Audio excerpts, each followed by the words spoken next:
Good afternoon, guys, and welcome to Miss Liz's Tea Time. It's afternoon tea, and today I am joined in the studio with one of my fellow co-authors and amazing sister and best friend, Denise Belka. And I will give you a little bit of info on Denise, and then Denise, the stage is all yours. So spare me a little bit of time, and then I will give it all to you, girl. Denise is an amazing woman who has made an incredible stride in her own healing journey. Every day brings her new challenges that she faces head on with courage. Because she is committed to changing the world for her two teenage daughters and leads others to find their own strength and determination. Her journey with PTSD and anxiety has led her down many roads that have made her into the dedicated woman she is today. Denise is continuing her education and career in health and safety by bringing awareness of mental health safety in the workplace. Leadership, mindfulness, and balance, creativity, positive workplace attitude, and relationships it all begins with you.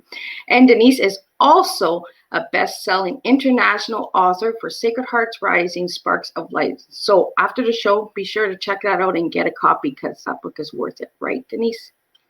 Of course it is. So Denise, the stage is all yours. So share away, girl.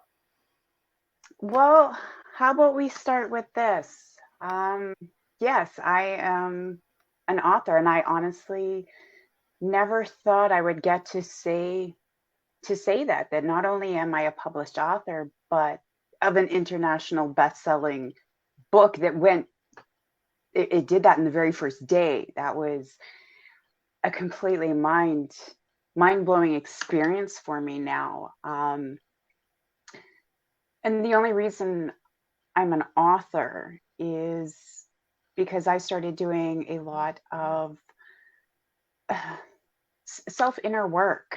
And I wanted to make some changes to my life. I've gone through a lot of traumas in my life. I've, started to realize that where my adult life is right now is because of, what I've learned as a child, all these traumas, all these experiences that I've gone through, have shaped me to be who I am. And there came a point where I wasn't a very good spot at all. Like it was a very deep, dark spot. And to get out of that, I needed to actually go back a little ways and realize how I had gotten to that location.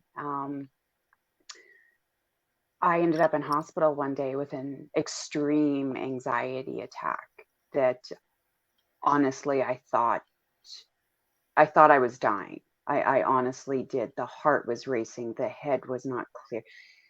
I couldn't breathe. I couldn't focus. The pain that was literally shooting through my body was incredible. And the loneliness that I felt that day, because I was in the hospital alone. I had no one to reach out to. And I had some moments during that day that I honestly wished that I would die that day. And I questioned so much of my existence up until that point as to what had brought me to that point. And that was a big turning day for me. Struggling with PTSD and anxiety, my entire life. I needed to change, and I needed help to do that. And I realized that day that I wanted to live. I wanted to survive, and I needed to make the changes. And so I started doing a lot of inner work of figuring out why I was, where I was, how I got there, so I could figure out how to get myself back out of that hole that I was in. I went in and I did some very, very in-depth therapy, intensive 10-week psychotherapy somatic type classes. I can't remember the exact title of it. I did a lot, and everything that I had brought me to that point were things that I had learned from things starting in childhood. some of these traumas, some of these things that I had experienced. And I just kept bringing them forward with me because I didn't know any different. That's what I was taught. I didn't know any different. So the first big step for me was writing my story, because I needed to release it. I needed to put it out to the world that this was not me. This was something that I had learned. This was something that had happened to me that I was still carrying with me, and it wasn't mine to carry. I was carrying the shames, the guilts, the fears of everybody else.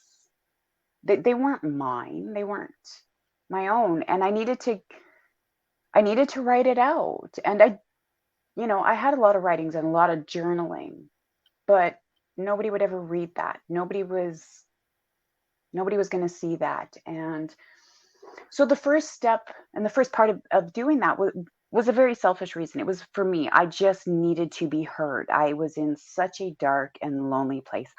I just needed to be heard. I like that you say that, because that's exactly why I started. I wanted to be heard. And that's how we connected, right? Is we have that connection of wanting to be heard. Our stories matter, and your story, girl, it matters. Well, and we go through life, and that's what we do. I mean, we're humans. We need connection. I mean, otherwise we would have been rocks, right? I mean, Exactly. we're human. We need connection. And to create connection, we need to tell our stories. We need to connect so that people know who we are. If we don't tell our story, how do they even know who we are? We're hiding from the world. And I was honestly, I was tired of hiding from the world. So I wanted to be heard. And that whole process of even doing that was incredible, because my why kept changing on sometimes it was a daily basis. It was, I just wanted to be heard. Then it was, I wanted to release all of this. I wanted to release the shame, the guilt, the fears, all of those things. Then I wanted to be able to help others know that they're not alone. Then it wasn't about me anymore. It was about somebody else. I'm not the only one that has had these experiences, that's gone through this stuff. It's a prevalent problem in our society, but we don't speak up because we're all scared of judgment. And it's the stigma, right? Well, it is. And one day, it was kind of like an epiphany one day in one of my sessions, that I was judging myself based on others. Well, we're our worst critic, right, Denise? Like, we're the hardest on ourselves. And especially when we don't understand what's going on with all of the imbalance, the triggers, the stress. It's hard, And well, it is. And that's what I got when I read your story. It was hard. It wasn't an easy path for you. It was a very hard path. And I've seen a lot of similarities in your story. And like I said before the show, I read your story 3 times. The first time I was like, whoa. Second time was, okay, I get it. And then the third time I was like, okay, now I really get it. Why? That why. And in you sharing your story, Denise, is going to open so many doors. Like, we need more people who share on PTSD, because that stigma needs to be broken. For so many years, it's only the people who have gone to war has PTSD. It's not. Regular people who have gone through so much trauma in their life do suffer from PTSD. We are traumatized. We have gone through hell and back, And your story, it made me cry. It made me shake. It was trigger after trigger after trigger. But I was like, you know what? This girl has asked me to read her story. And I'm like, I need to read it, And I read it 3 times. And I'm like, I get it. I get why we want to be heard so much. Because we were silenced so much in our lives as a child, that as an adult, we're like, you know what? No more. We want to be heard. It's our time. And you, Missy, like I swear, your story is empowering. I want you to understand, to own that story, because you have an empowering message. Like even your title, The Buck Stops Here. You know, I don't know how you came about that title, but that is an amazing title for your story, girl. And if anybody hasn't gone out and gotten Sacred Hearts Rising Spark of Light, like get out there, grab a copy, because there's 17 amazing people in that book. And Denise is one of them. And I am as well. But her story is empowering. I want you to know that, Denise, because I know the night that we became international bestsellers, you were struggling with that a little. And it's not a bad thing. It's a good thing, because there's so many people out there internationally that will be reading your story and saying, thank you, Denise. And I want to just thank you for sharing, because that story is so needed out there, you know. So if you want to share a little bit about how you got to where you are today and why you do what you do, because you bring awareness to the workplace for mental health and the safety and all that. So what got you to do all of that stuff? Like, when did you that light just go off and say, okay, Denise, I'm going to do this. I need to bring this awareness to workplaces. Like, when did that all happen? Like, was there a day where the light just clicked and this is what I need to do? No, or? that one was a slow progression, and that's part of my story as well. I mean, in Sacred Hearts Rising, that was a small piece of my story. And when I wrote that piece, I wanted to go back to the very first time that I remember being traumatized and where it started, because that is to know where you're going, you need to know where you've been. And that was my thing. So that was a small piece of my story. But because of that story and where that started, it led me down quite a crazy path in my life. And like there's so many things that have happened. And that goes back to the PTSD part as well, is it's not just one event. Some people can go through one very traumatic event and come out okay. They work through it. They can compartmentalize things all right. Realistically, my life, there's been traumas, there's layers to it, but it all started with one point. So that's why I went back to that story. But that story has led me down many different paths. And because of that trauma, I put myself in situations that weren't always the best for me because I didn't know any better, right? Or I didn't know how to deal with them in a different way. Well, that's the pattern you knew, right? That's the patterns. Well, that's just it. Those were patterns. And, I always felt unseen, unheard, and not like honestly, it was, I had to keep proving my worth to everybody. So I couldn't say anything. I couldn't speak up for myself. These were the types of things. Self-sabotage, right? Totally. I totally self-sabotaged myself in so many situations. And I'm not saying that my life is horrible by any means. It's not. But there's all little things that keep coming into my story. It just keeps unfolding and, these kind of things. And one of the things I really started to realize, throughout other little pieces is there's so many relationships that we have in life. One, our relationship with ourselves is the most important. And that's what I'm doing right now, is worrying about my relationship with myself. Am I loving myself? Am I doing and taking care of myself the best that I can? Which sometimes I've learned means standing up for myself, speaking up for myself, and not allowing myself to worry about everybody else's feelings and thoughts and what they think about me. It doesn't matter what they think about me anymore. Exactly. What do I think about me? And with self-growth, that comes a lot easier with time. Well, there's definitely parts that are easier, and then there's some that are a whole lot harder because now I got to look that little deeper, and I really got to take inventory of my own my own self, and then take responsibility for it. Exactly. I can't make That is a big thing. Taking responsibility and owning who we are and what we were meant to be, not what people defined us to be or what people threw titles at us growing up, but who we are. And that's what I like about your story. And that's why I connect with your story, because I get it. That hurting. I want to be heard. I need to be heard. You guys did not listen to me. Listen to me now, because here's my voice and I will be heard. And Denise, I mean it. Like, your story is empowering. I don't know how many times to tell you this, girl. Your story will change someone's life.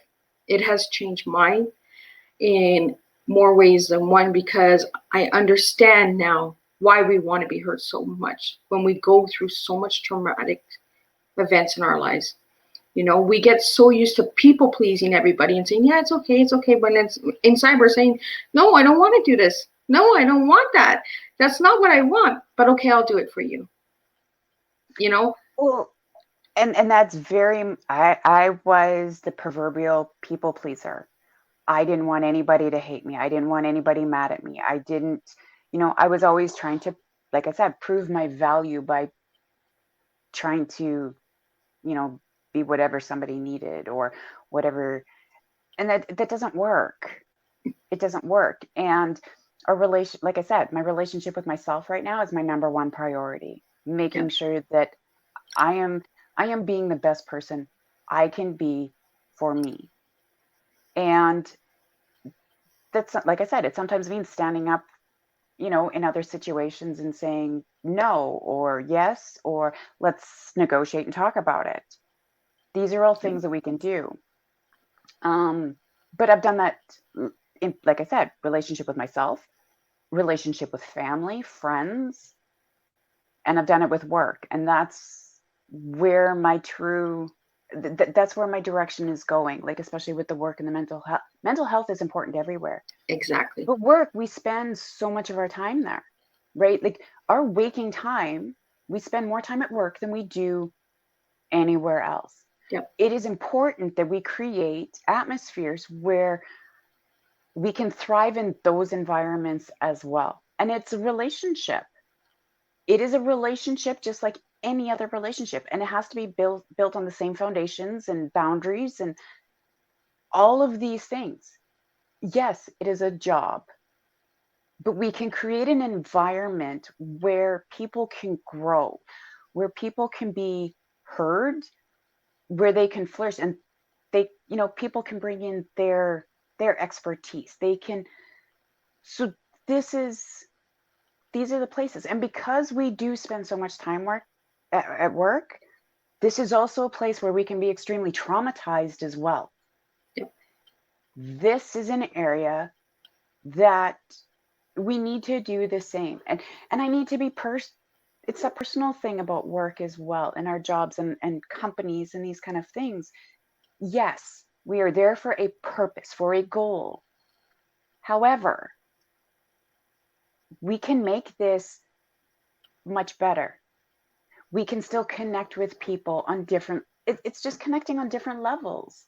Yeah. We have intimate relationships. We have best friends. We have friends that we hang out with. We have acquaintances.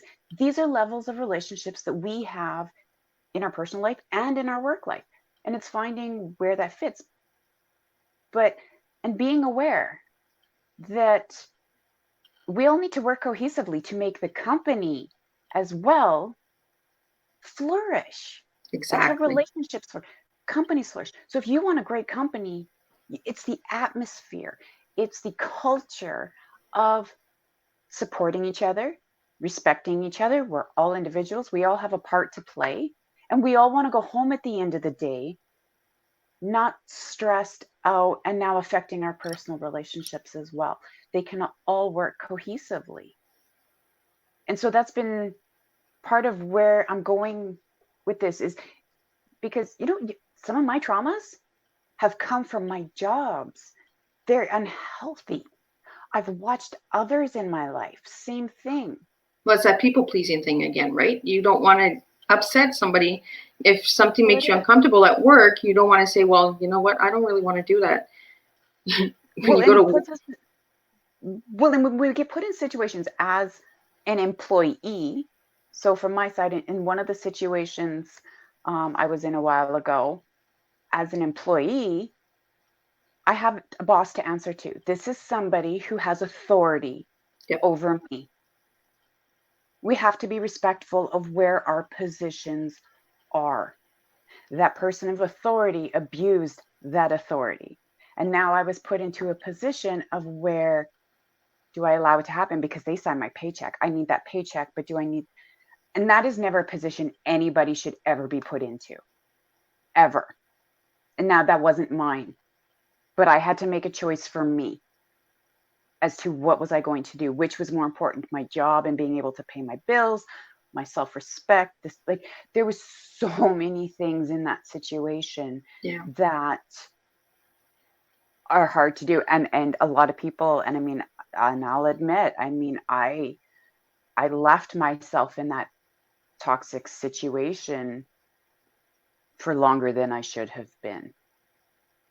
But I didn't know any better. And it was one of those turning points for me. It was part of that turning process for me of doing things differently was no, this isn't okay, which means I have the choice to leave.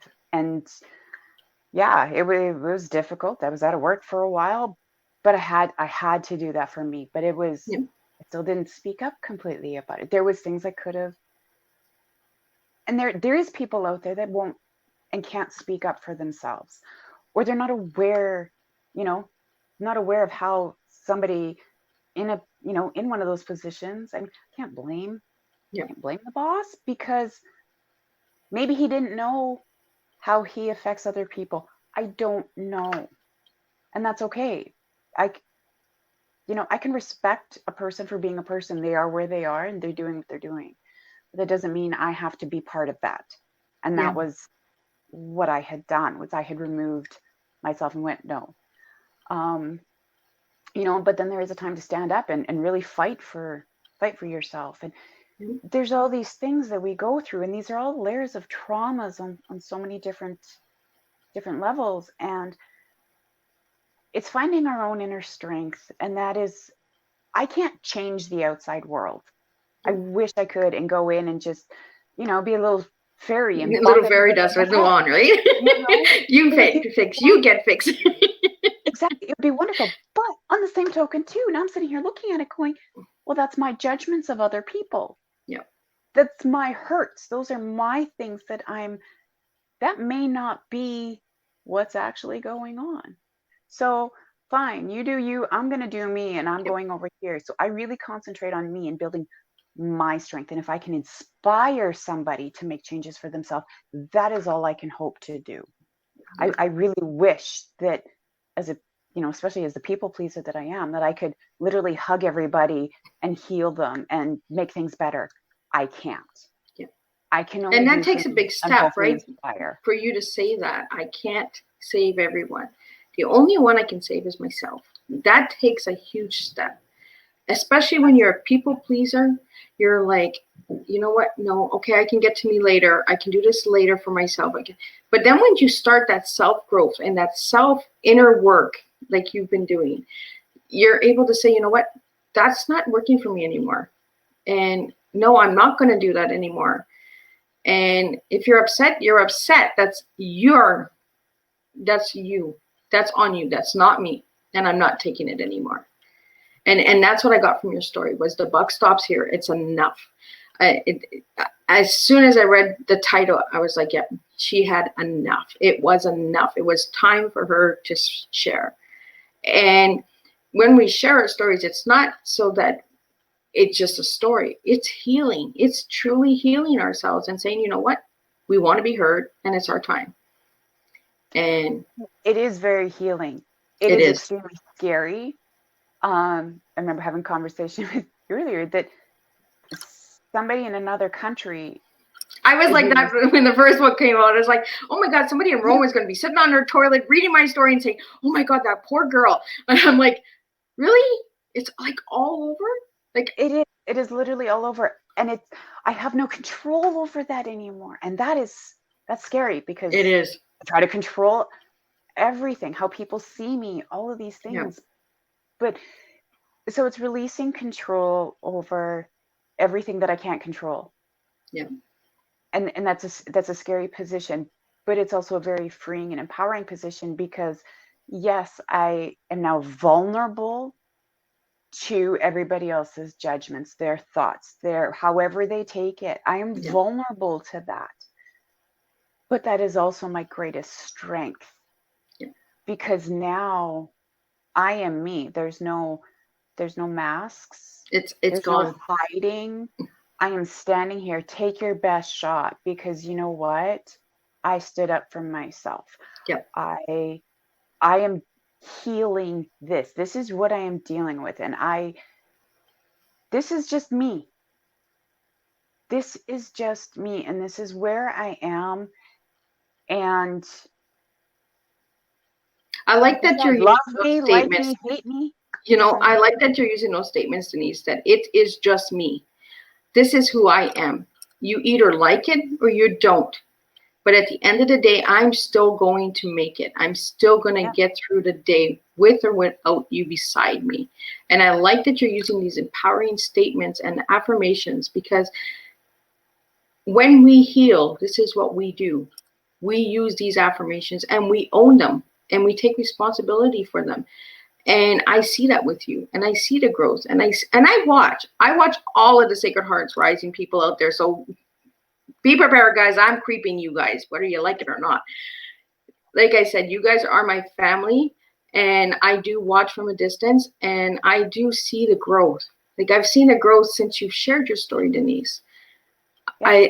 I see the lightness in you. I see the weight off your shoulder lifted.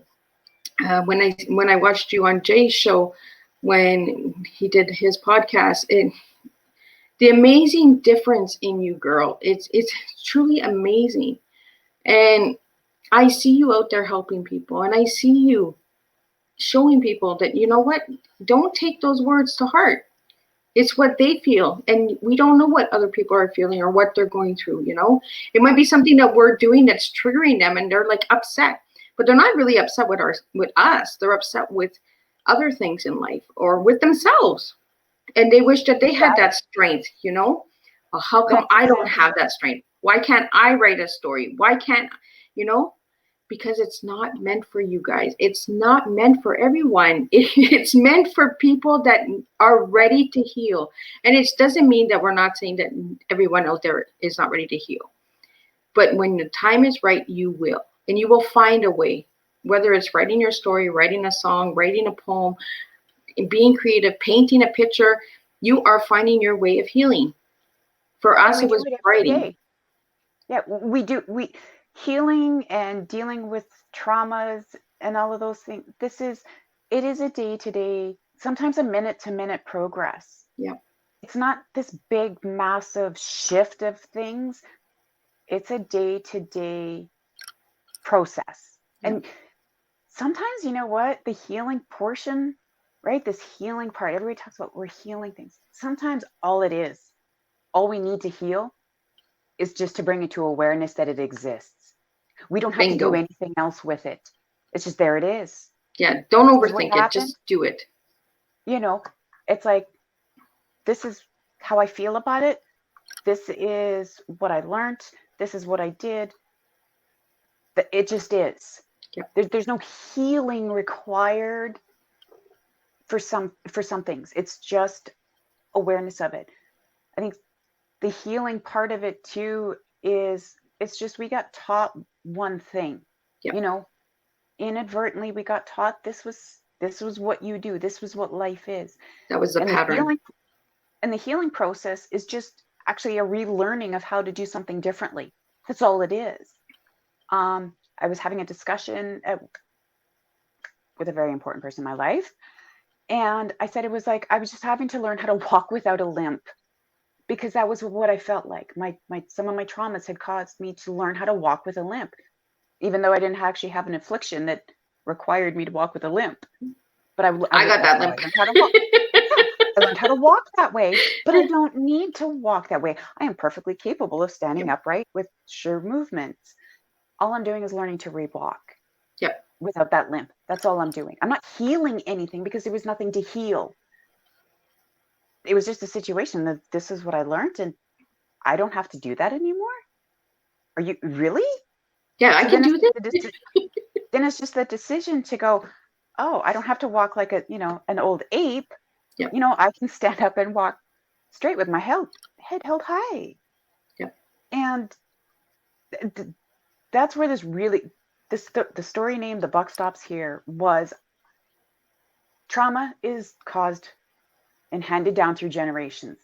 That's where trauma comes from. Yep. We can't blame our ancestors. We can't blame these people because they are living within their traumas of what they learned. They didn't purposely try to hurt us. It's all they knew, right? It was just a cycle passed down. And it takes one person to say, you know what, this cycle is not working for anybody anymore. It's enough, and that's where you break. You break it. Yeah, let's quit teaching everybody to walk with a limp when we don't need to walk with a limp. Yeah. And the buck stops with me is because I was part of the growth process of looking within and owning my own life was I was teaching my girls. I was showing them and I was teaching them to walk with a limp. And I didn't want to do that. I mean, I see my two beautiful, vibrant girls that are so amazingly strong and smart and like they floor me. Like I honestly wonder how did I get that lucky? I really honestly do. I mean, I have made the joke for years and years and years that you can't mix pond water and swamp sewage and get Evian. Wow, I like that. But that was kind of that's my feeling is that I mean, two screwed up parents carrying around our own traumas but our girls have so much power to overcome that already. And there's so much that I've watched different cycles with them because of other outside influence. They've stopped, they didn't learn some of those same things. And I'm grateful for that. Yeah. But then I also realized that, yeah, I mean, that there is things that they are learning that aren't healthy. And I can't, like I said, magically bippity boppity boo anybody else in their lives, but I can show something different, and that's all we can do. And the more people we connect with, we can learn little bits from each and every person. Like I'm grateful for some of those opportunities, to learn from people. Granted, a lot of people I don't have this big network and this big circle like I used to anymore, or what I thought, but that's part of this healing process too, is to what did I learn? Like it's taken me a long time, and don't get me wrong. I mean, there's still situations I find myself in that, I do the panic, I do the pity parties. I break because, it's something I've learned. Yep. That is something and that, it's hard to break. Something's overwhelming. However, when I would get a big flashback, when I would, anxiety attacks are a lot less now. They're calmer. They don't put me in hospital, which has been a great thing. Yeah. I'm not on medication for them anymore. I'm learning to control the anxieties and those kind of things without now, which is a huge step from going on medications for depression, for anxiety, for I mean, I can't even tell you all the different medications that I was on to try to help, but they gave me enough level playing field that I could start to now control better with my own mind. Right? This is all part of the process, one day, Did you find it hard to get off the medicine? There was a couple of them that, yes, were difficult to come off of because well, one, they affect you physically. They affect you mentally. And even though you want to try, sometimes we don't have enough tools in our mental tool bag Yeah. yet to do the same job of what those medications can, right? Yeah. So yeah, there was a couple of them I struggled to come off of. There was one, it was a slow, it was a slow process because I needed to supplement it with, my own mental strength, my own Yeah. integrity, my own like tenacity. I love that. That's the tenacity. That's kind of been my word lately is, it's, and I'm glad that I could do that. Some people can't, or they try to too quickly. That was one of the situations I tried to too quickly to come off of one.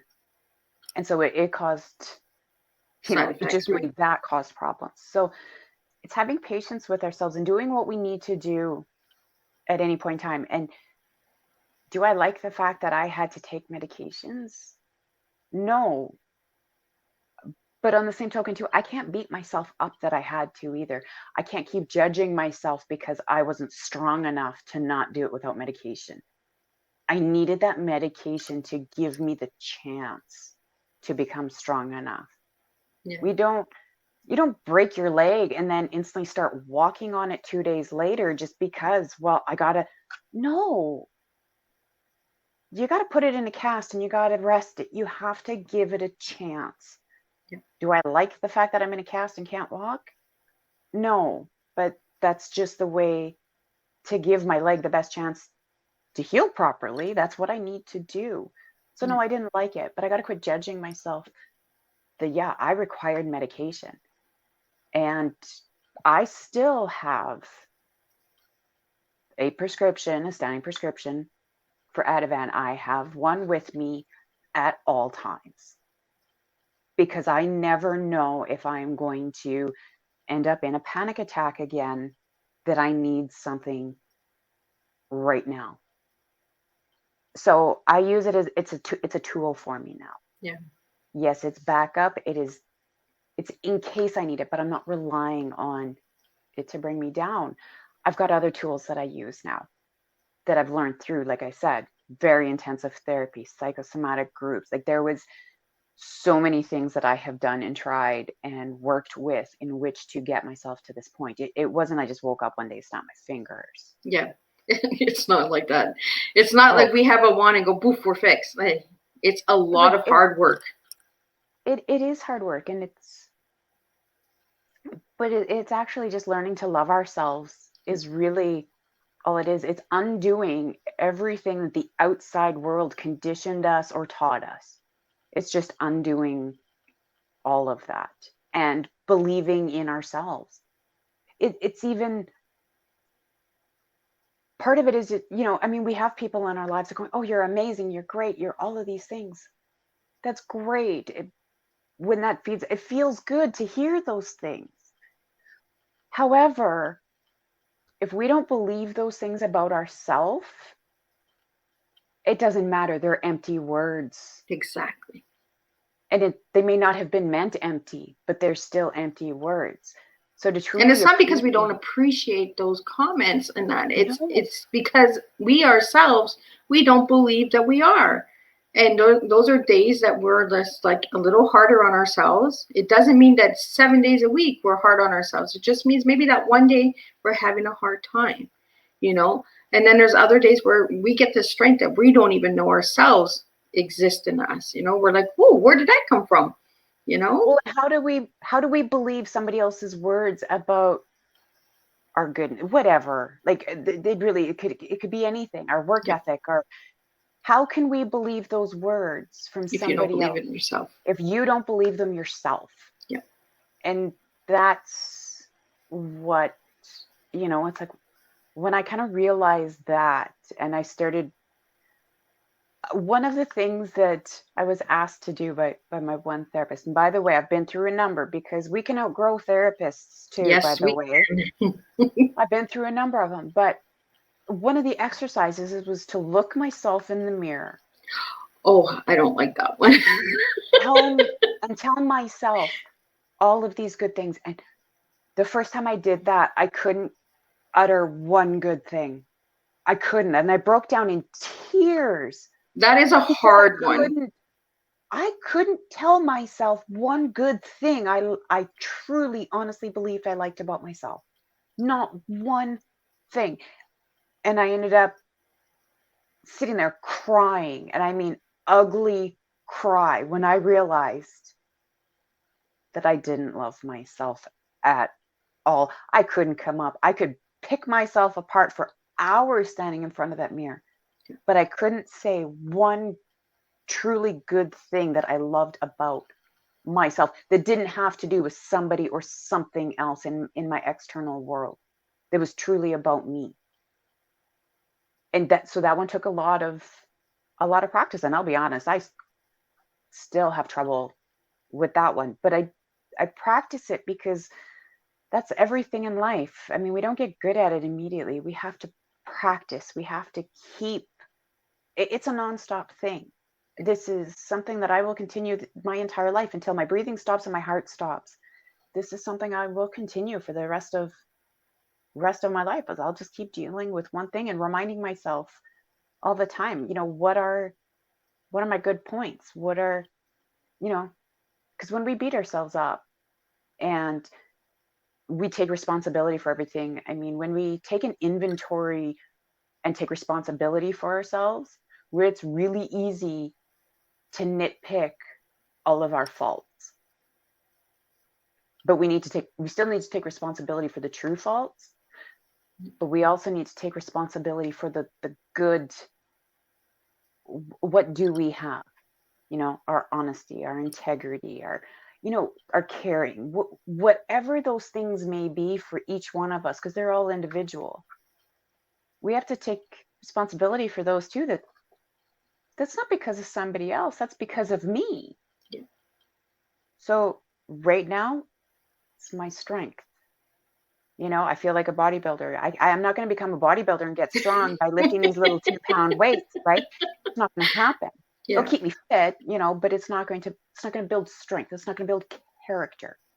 Yeah. I want to be strong. I want to have character. I want to embody these things. These are my good traits. These are my good qualities, which means I'm going to have to step up the weights a little bit. And that's part of where the story comes in. Telling that story was, well, if I want to get strong, I don't get to just kind of skirt my way through going to the gym kind of idea. Yeah.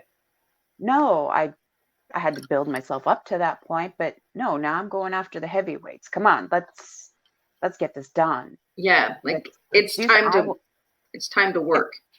It's time to own up, and this is what I want.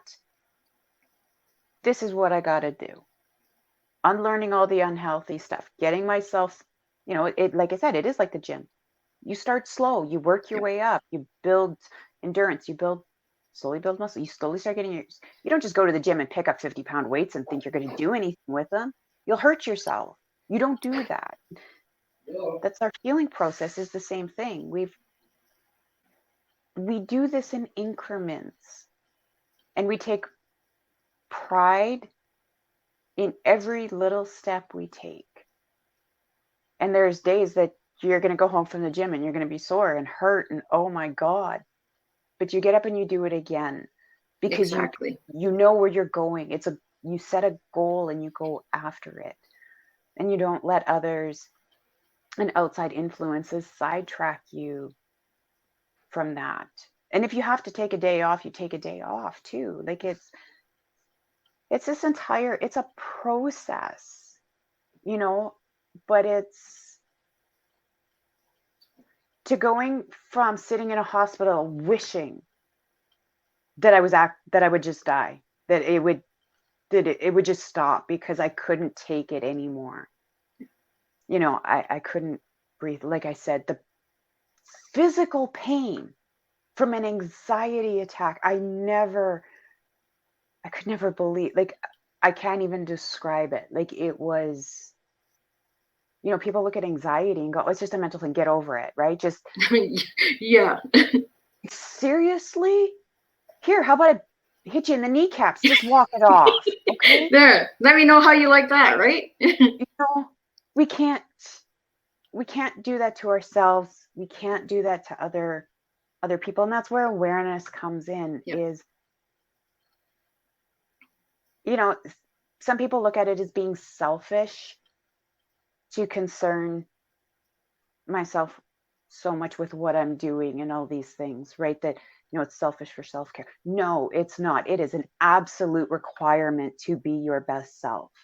Yep. It's absolute requirement. And, whether, no matter what that may be for you, you got to do what's best for you at all times, because that's how you get to show up to other people and to actually be able to help and be a positive influence and a positive part of somebody else's life. I was not a positive part of anybody's life because I wasn't a positive part of my own life. Yeah.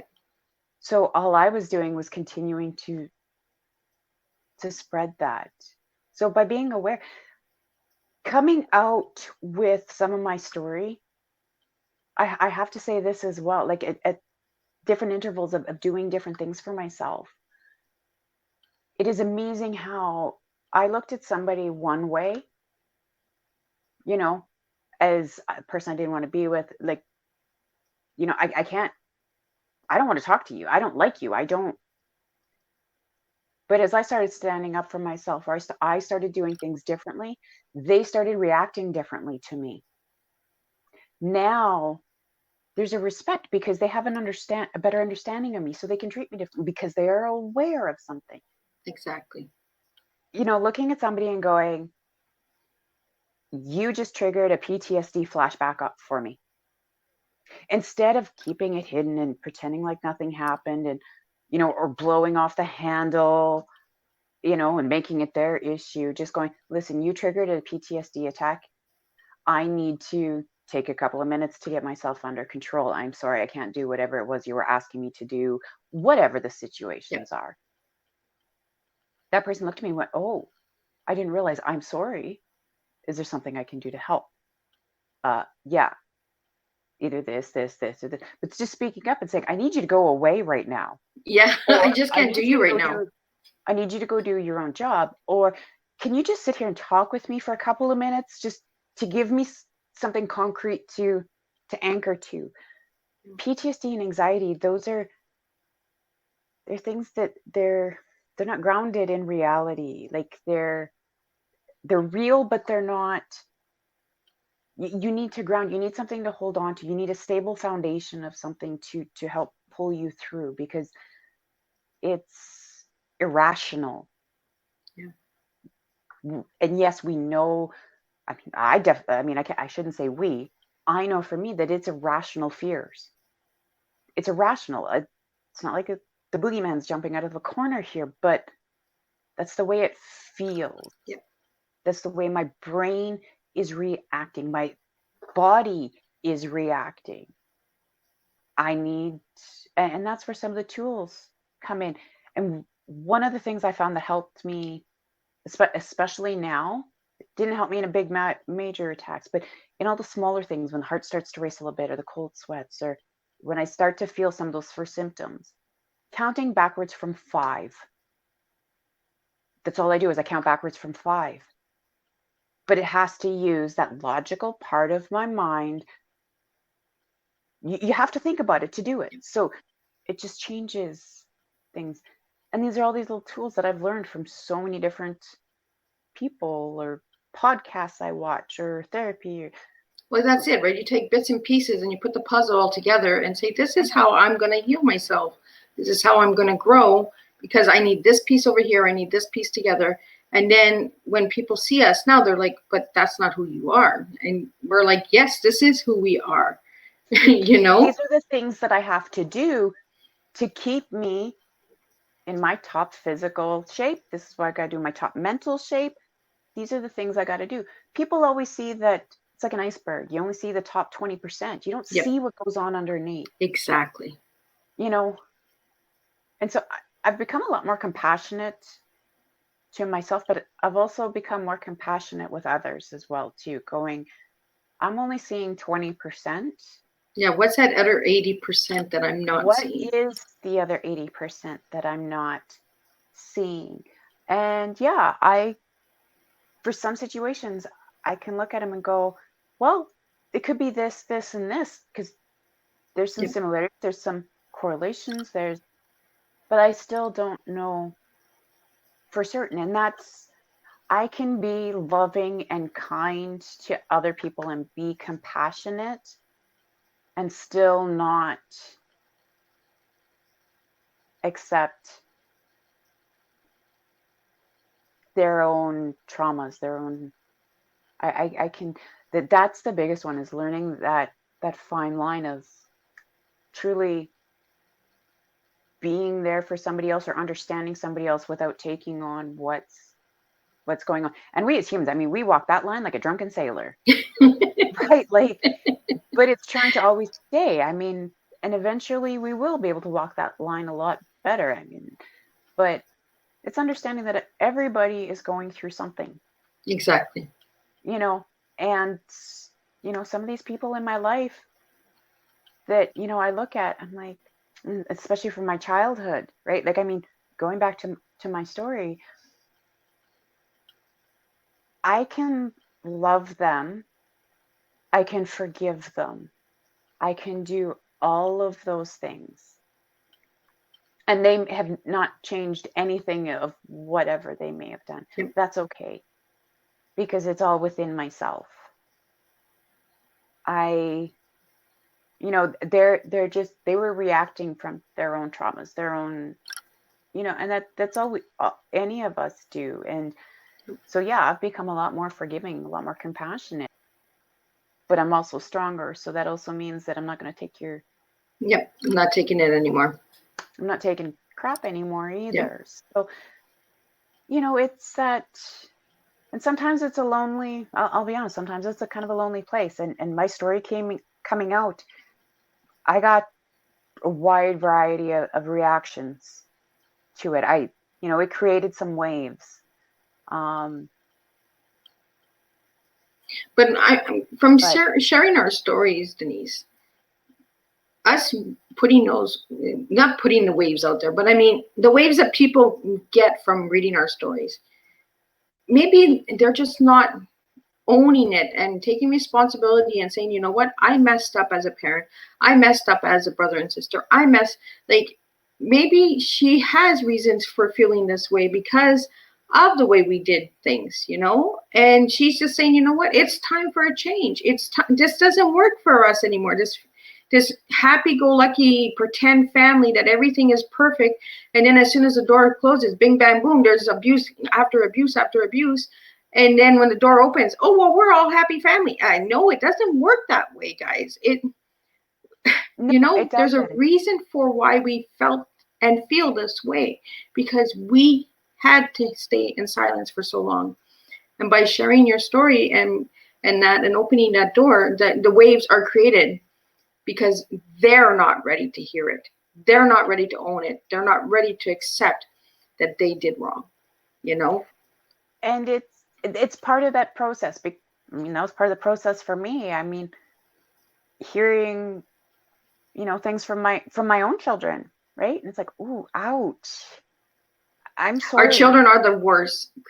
It's not that they're the worst, but I mean, when our children read our stories and they're like, okay, mom, like you overreacted, or mom, you exaggerated, or maybe, you know what I mean? Because I got that with book 2. And I'm like, you know what? I wrote what I felt. It was my story. Your story is your story, but this is my story, and this is how I felt. This is what I went through. This is what I was going through when this happened. This is the emotions I had. I'm not saying that your emotions don't matter. I'm saying mine matter too, and I want to be heard. Whether you want to accept it or not, that's on you. But I don't have to exaggerate a story. I don't have to increase a story. This is exactly what happened in my story.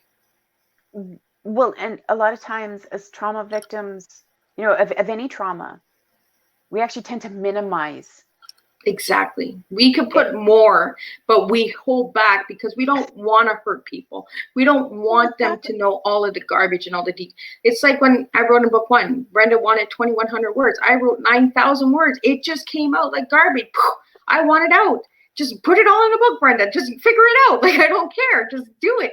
And she's like, Liz, we don't need to have all of that. They will understand once we edit and we work it and we flow it. They will understand that you went through a lot. They don't need to read over and over that every night there was another abuser. They don't need to experience it. Exactly. They need to be aware. And because, and even with my own story too, like, I mean, I told it strictly from my point of view. That was it. This is my story. Exactly. Not everybody else. I mean, I could make a novel out of it. I could make a whole chapter's hard. You know, but it's my story. And I kept it to my story, my thoughts, my feelings, my reactions. Oh my God. Sorry. Okay. But that's my story. And nobody else can minimize it. Nobody else can blow it up and make it bigger, better. It is what it is. And people around it, they're going to react the way they want to react. Yep. But the thing is that was my story at that time. Just because that was my story doesn't mean I'm still there. Yep. It doesn't mean I'm still living with that or thinking that same way. That's how you felt at that time. It was the way I felt at that time. And it's the multiple layers of everything.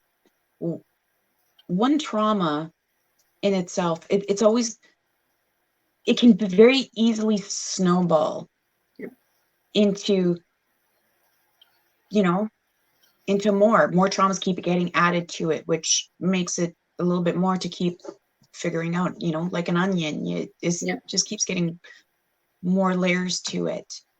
And that was, like I said, I wanted to go back to the beginning because that was kind of the start of my decisions up to this point of my life. Yep. They affected those decisions. So I wanted to go back to the beginning. I didn't want to kind of, we all slowly go back and we kind of creep back. And I had done that for years, but I never got to the root of it. Mm. I can cut the heads off dandelions all day long. They're going to keep growing in my yard. Exactly. I pull it out by the root. Now it's not going to come back. It's great. And that was, the buck stops here. I'm done. Yep. I'm pulling things out by the roots. Yes, life is going to change. It may look ugly for a while because, my yard was all nice and green because of the dandelions. And now I've got no, but that's how, some things need to change and happen. But I'm grateful on another level for it as well, though. Yep. Like I have to be grateful for all of those experiences in my life in a way. I mean, well, these things wouldn't have happened, Denise. You would not be the woman you are today. Exactly. They needed to happen in order for us to be who we are today. Yeah. All of those things needed to happen to you, and you were strong enough for them to happen because look where you are today. I'm still here. Exactly. I didn't, even in my lowest, when when those suicidal thoughts run through your head, like when those things, when you get to that place, and oh my God, this one's kind of hard, but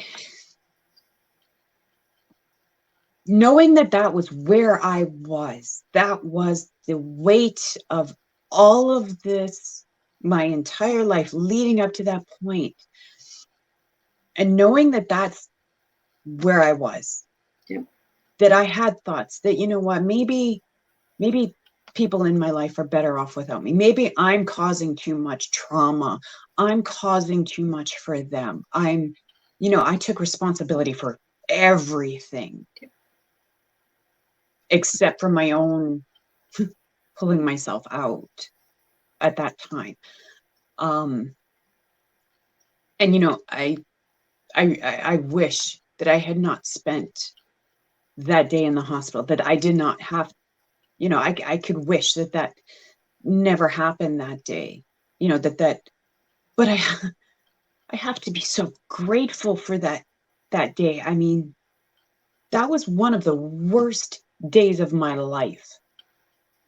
You can take everything, all those other traumas, everything I'd been through to that point, everything. There was nothing that was worse than that day, because that was the day that I did. All those suicidal thoughts kept, just pounding me that day so badly that, I'd always fought against them. I always kept fighting it. And that day I really just, at one point I did, I kind of asked the universe, like, just please end this. Yeah. Just because take I it knew away. I couldn't do it. Yeah. I And people knew I couldn't that have do it. suicide thoughts, we don't want to die. We just want the pain to stop. We don't want any more pain. We're tired of pain. But you know what? That was also one of my best days. Exactly, right? Because that was fighting day. I came out of that fighting and knowing I wanted to survive. I wanted to make changes. I had no clue how I was going to do it. None. Yep. No clue. But I came out with a determination that things were going to change. Yep. And I knew nothing around me was going to change. So it was me that had to, that was going to have to change. Because I was no good to anybody that way. Like I was no good to my family, my friends, my kids, my job, my hell, the dog. I mean, I was literally no good to anybody. And so my worst day, my lowest, I don't even know if I can call it my lowest. It was just one. There's a whole lot of days on that bottom, on that rock bottom, because I mean, sometimes you kind of float back up and you crash again. But I haven't hit that bottom again. I'm still continuing to go forward, and I just keep doing that one step at a time. That I'm not where I want to be, but I'm going to get there. And you know what? I need to tell these things. I need to be open about it. People need to know that it's okay to hit that bottom. How many people hit that bottom and don't talk about it? They're afraid to. Yeah. But we never know who could be standing in front of us smiling and looking like life is beautiful and perfect for them. And they're in that exact same position. We got to quit pretending that everything is fine and Just be real, be honest. Yeah. This is where I am. And no, it's not where I want to be, but this is where I am. So when we do that, it allows others the freedom to be real and to do what they need to for themselves. And that's what I got from your story, Denise, was the real and rawness, right? And I think that's why we connected so well, and why, it was hard to read each other's stories, because the rawness is there. We're not putting a mask on for anybody anymore. We've had enough, and we want you to see this is who we are, and we're proud of who we are, and we're able to say it now that we are proud of who we are. Do we still have our shitty days and bad hard days? Hell yeah. It's life. All the time. We're not wine and roses because we shared our story. We're still wine and roses with some broken chocolate. We have hard days still. And by sharing your story doesn't mean that you're healed. Like you're 100% boom, done. It's good fixed. God, not even close. It's just a touch of the healing. It's just the beginning of the healing. And it's like you said, right? The word healing. What does healing really mean?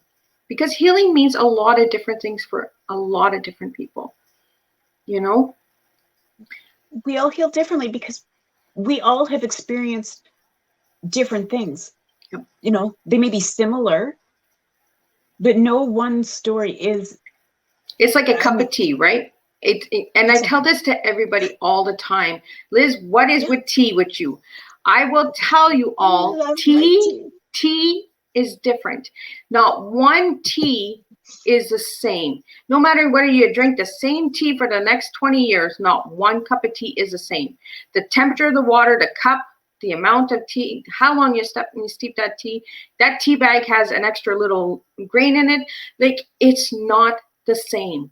And that's what we are. We're not the same. We're all made differently. We're all our own blend of tea. We're all made to make a difference in a different way. What works for some won't work for others. And that's why when it comes to healing, people are like, well, that didn't work for me, because it wasn't meant for you. It was meant for me, not you. It works for me and you're like, well, I'm going to try it. But it doesn't work, Liz, because it's not meant for you. It's not meant for your cup of tea. It's meant for my tea. And don't live in my shoes. Don't try and live in my shoes. I don't want anybody in my shoes. And I don't want everybody loving me and liking me, because I know I'm not meant for everybody out there. I'm not everybody's cup of tea. And I'm okay with that. Like, it's like these tea times. Everybody, Liz, what are you doing with these tea times? I am bringing awareness. I want your story heard. I want to know what your cup of tea is. What did it take for your tea to get to where it is today? What strains and tools did you use to keep your tea going? Did you reheat that tea 5 times? Did you drink it all in one big gulp? I hope you didn't, because that's not reflecting on your tea. And I'm totally against that. Well, my grandma is, because that's what, don't you dare drink that tea fast. And try different blends, try different flavors, get out of the box once in a while, break the cycle, break the pattern. And that's what I got from your story, Denise, was the cycle, the patterns. They need to be broken. It's enough. They're not working, guys. Listen, it's not working. Let's try it this way. Let's just get out of the box a little, and let's just try it. Let's try something new. I have spent almost 40 years of my life trying to connect, wanting connection with people, wanting to be heard, to be understood, to be loved, respected, all of these things. That's what that's every human's basic need. It is a very basic need to connect with people, to connect on those levels. Yeah. But without actually facing anything and allowing my fears and my insecurities and all of these things to continue to change me, it actually kept preventing me from the very thing that I wanted. Yeah. I have stronger connections with people now that have read my story, that I've shared with about my story, or that have just, some of them that have just watched me, these last years in the process. I'm allowing those connections, but also understanding that I don't need to fear those connections. Mm-hmm. Because fear for me was a huge one, right? Because you're always afraid of getting hurt again, of being re-traumatized. So you keep people away. However, you're also keeping away the exact thing that you're needing, that you're wanting with other people. And for me, I can connect with people in a much more real and honest way now, because I have strength that I don't need to trust other people. I need to trust me. Exactly. That if it's, a bird doesn't trust the branch that she lands on. She trusts that if the branch breaks, her wings are going to pick her up and carry her away. I don't need to fear other people. Yep. I don't need to fear situations. I don't need to avoid things anymore, because I trust myself that if I'm getting in a little too deep into the quicksand of something, well, the quicksand's not what takes me in. It's me standing on it and not getting the hell out of there. Yep. And that's That's one. And then it's where do I learning what situations do I push through because they're a growth point, right? I mean, we don't do anything perfectly the first time. You have to, some things are uncomfortable for a while, but which ones are just downright situations I don't need to be in at all? And it's learning these types of things, challenging myself.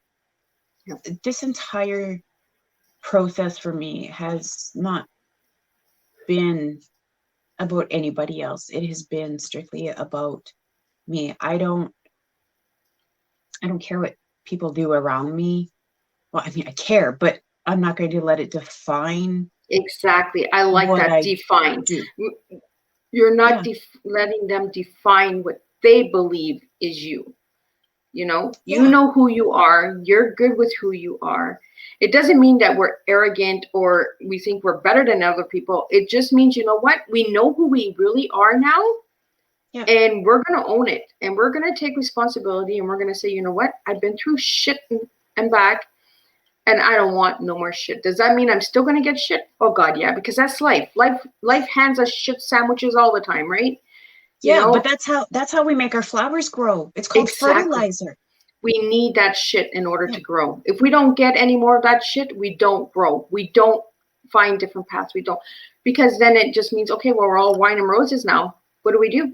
We just blossom? We just stay like this? Like, our wine is always full? We're not growing. We're not doing anything. So we need shit. We need that hard time. We need struggles. Does it mean that we go out and look for shit? God, no. But sometimes we fall into those paths and because of the patterns and the cycles that we were given as children. This is what you're going to get. This is what you're going to take. This is what you're going to accept. So we fall back sometimes and then all of a sudden we're realizing, but no, we came out of that already. Why are we back here? What are we doing back here? Get out of that damn hole and get back over here. But sometimes we need to go back in that hole to realize how strong we actually have become and how much work we've actually done on ourselves. And that's been part of this process is just being proud of myself in this, to go, wow, 6 years ago, Yeah, exactly. When you look back on your memories, like on Facebook, you look back on memories. Like I look back on memories of like when I first wrote in book 1 to now, and I'm like, who the heck is that woman? Who is that? I know, because you're not the same anymore, which is and that's amazing, what I've noticed with you. It's the gradual growth, right? And like I know with the next chapter, it'll be even a lighter chapter, and it might still be a heavy chapter, but you're going to be lighter. Your posture will change. The language that we speak to ourselves is going to change with time. And sharing is healing. It's, Brenda was right when she came up with that statement. Sharing is healing because us sharing is healing us. It's not healing the neighbor. It's not healing our children. It's not healing our parents. It's healing us. If they get anything from our stories and they say, you know what? Whoa, I'm really sorry if I made you feel that way. And I own it. But we don't always get that, right? No, we don't always get that reaction when we share our story. People don't pat us on the back. Oh, congratulations, you're a best-selling author. Some people are like, well, what, she thinks she's better? No, we don't think we're better. We're just saying it's enough. And we want our stories heard. We want to be heard. And if that means only one person says thank you, it's one person. If it means 100 people, it's 100 people. But we never, ever wrote our stories for others. We wrote it for ourselves. I know for myself, that's what it was about. And it will always be about. It is about my self-healing. And that's what I got from your story too, Denise, was that it was self-healing for you. It wasn't about your parents. It wasn't about your children. Does it make a difference? Yes, it will. It will make a difference because now they know, whoa, she's got her backbone. She's got her voice, and we better either listen or we better get the heck out of the way because this girl has had enough.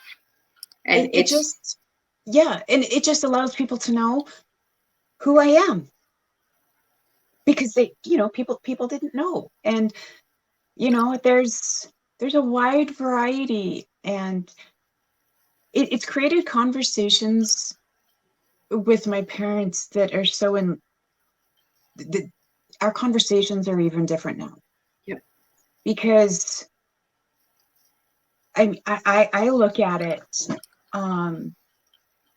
that, yeah, I became aware very quickly that, it triggered, my story triggered a lot of different reactions.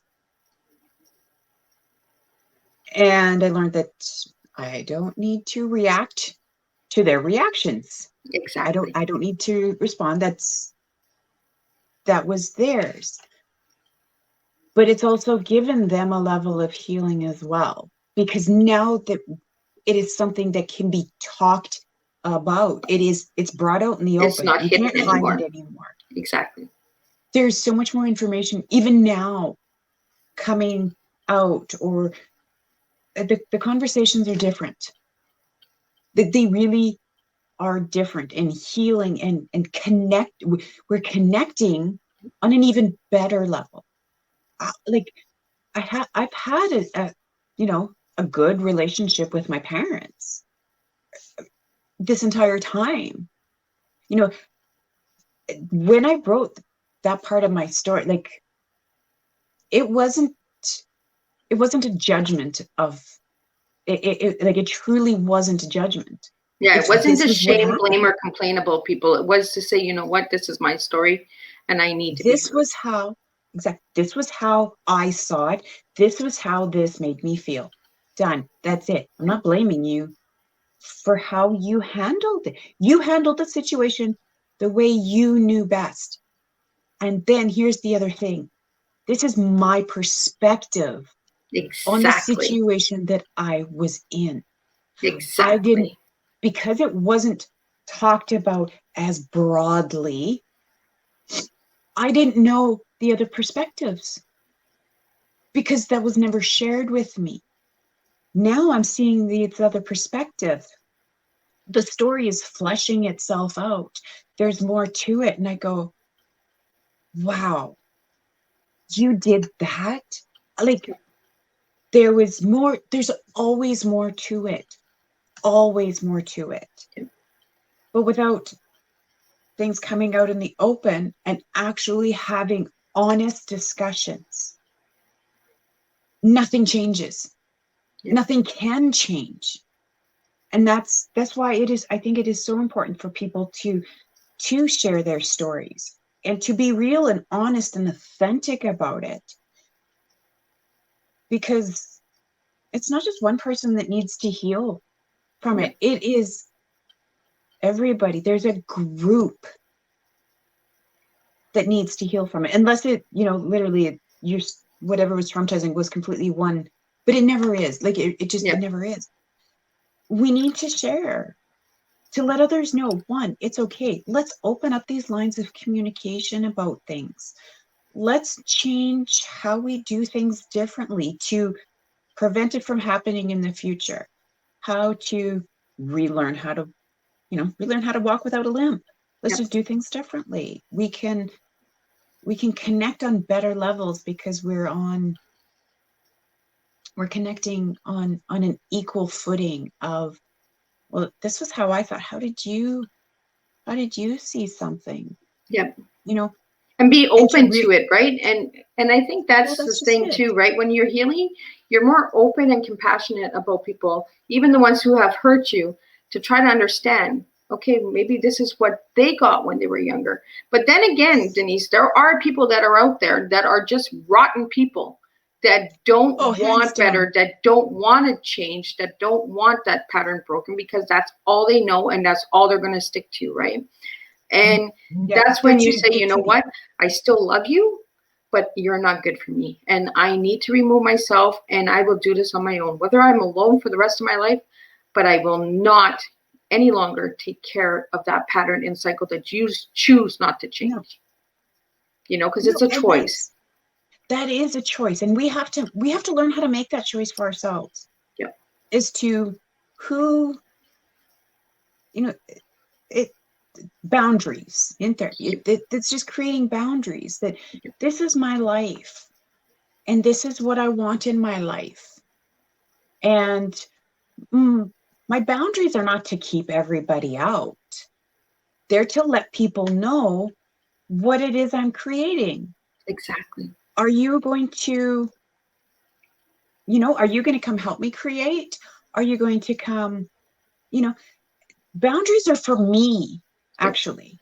And that's the way I really look at it, is they're not for everybody else. They're not to tell anybody else what to do. No. It's me standing at the gate of my own little world. This is for me. This is what I'm creating. This is what I'm doing. This is what I'm okay with. Yep. I get to keep people in or out depending on the value they bring. Yep. If you're coming to destroy what I'm building, I picture a backyard. My backyard, right? I've got my fun little building zone. a patio, building right? An amusement park, whatever it is I'm doing. Are you coming to enjoy it? Yep. Great, come on in. Are you coming to help me build? Sure, come on in. Are you coming to destroy it? Get the hell out. Yep. Back off. Oh, they come back the next day, go, I'm really sorry, I was rude. I shouldn't have, thrown the frisbee and, broke your window. Okay, well, sure, come. I'll allow you. But you're going to be guarded. You'll be a little bit more guarded. I'm going to watch you for a while to make sure you don't, if you do it again. That's what boundaries are. It's just this fence with a gate, and I'm just a gatekeeper of my own life. And everybody else has that right. Yep. No, I don't even like to say has that right. They have the responsibility to do that for themselves. And guess what? If I'm the one that came into your backyard and was throwing rocks around and I got kicked out, that's on me. Yep. And I would want to know if I am doing this to someone. I would want to know if I'm hurting you or breaking your backyard up. I would want to know, so that I can say, you know what? Okay, maybe I need to look at myself. I need to work on this self. And but if you're just told, you know what, you just get out of my yard. Well, you don't know what to fix, right? Well, that's just it. And that's why we need communication. And that's why we need to be open about things. I mean, to keep going with this analogy, I love analogies. That's just me. I do too. But, somebody says, why don't you come on over and help me dig a new flower bed? All right, sure. I'm coming with my shovel and we're going to start digging a flower bed. You tell me, well, maybe over in that corner. I'm going to go dig in that corner. Yeah. But if you changed your mind or you didn't tell me exactly what you wanted, and I'm like, okay, well, and I just start digging where I think it's best. You can't get mad at me because you didn't tell me. And so, of course, duality of life, that also means that if somebody's coming over, I need to be very clear in my yard what I am. Yeah, what I want in my yard. And if I come over, if you're not, and this is what I've started doing, by standing up for myself. It sounds like I'm like, I don't know, I'm just bopping people on heads now, trying to, standing up for myself. I'm not fighting. I'm just literally standing up and being seen, being heard, and being me. Yeah, some might take it as bopping on the heads, but that's not what you're doing. You're just taking ownership and responsibility of me. And so now, if you invite me into your yard, you say, sure, come on in. Guess what I'm going to do now? Instead of just assuming and go, well, you're not telling me anything and I'll just start doing something. And that's part of my boundary for myself, right? Boundaries are for my behaviors, my life, what I do, not what anybody else does.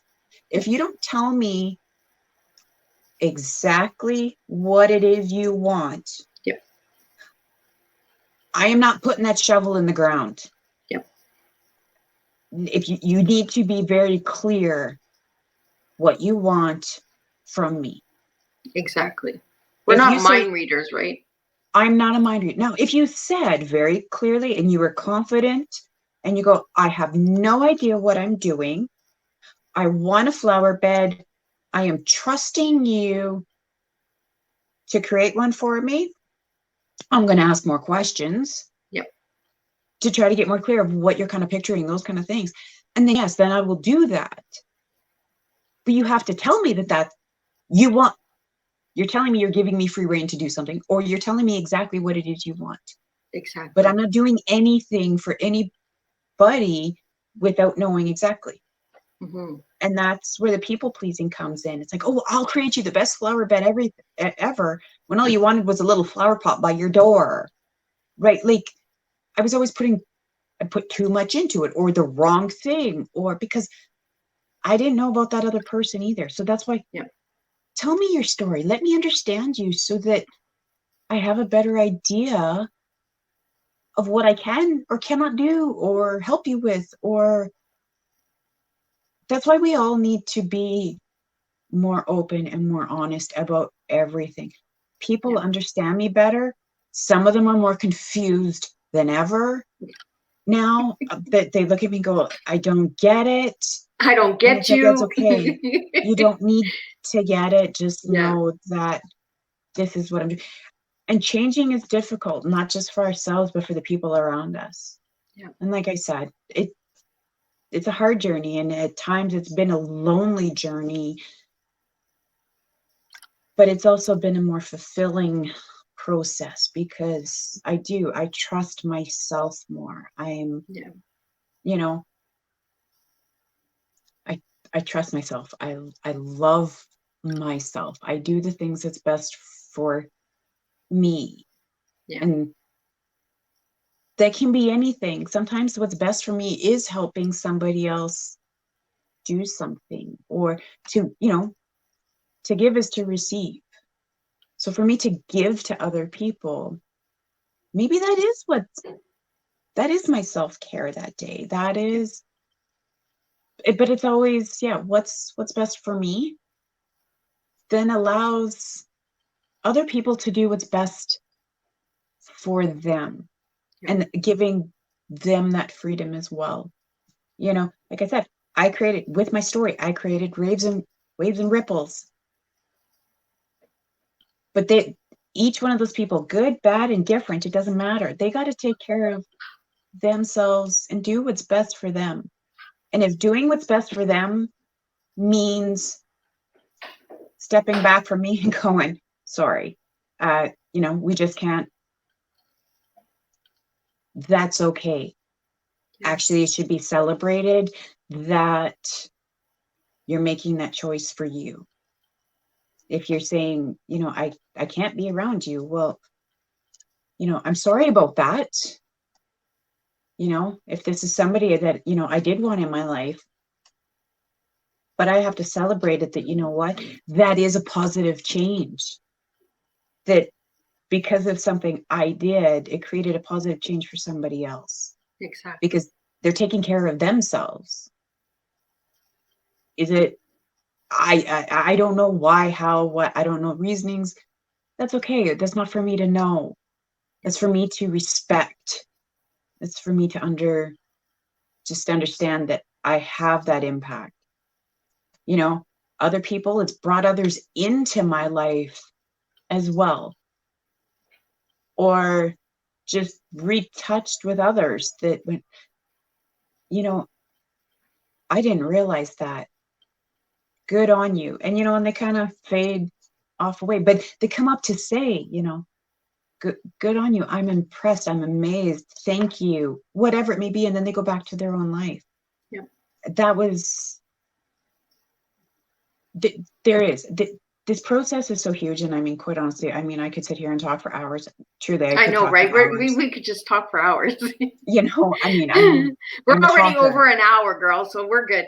Oh God. But I'm a talker, and I will still never truly be able to get out what I've learned, what I'm doing, the impacts, all of these kind of things. Really what it boils down to is I am being true to me.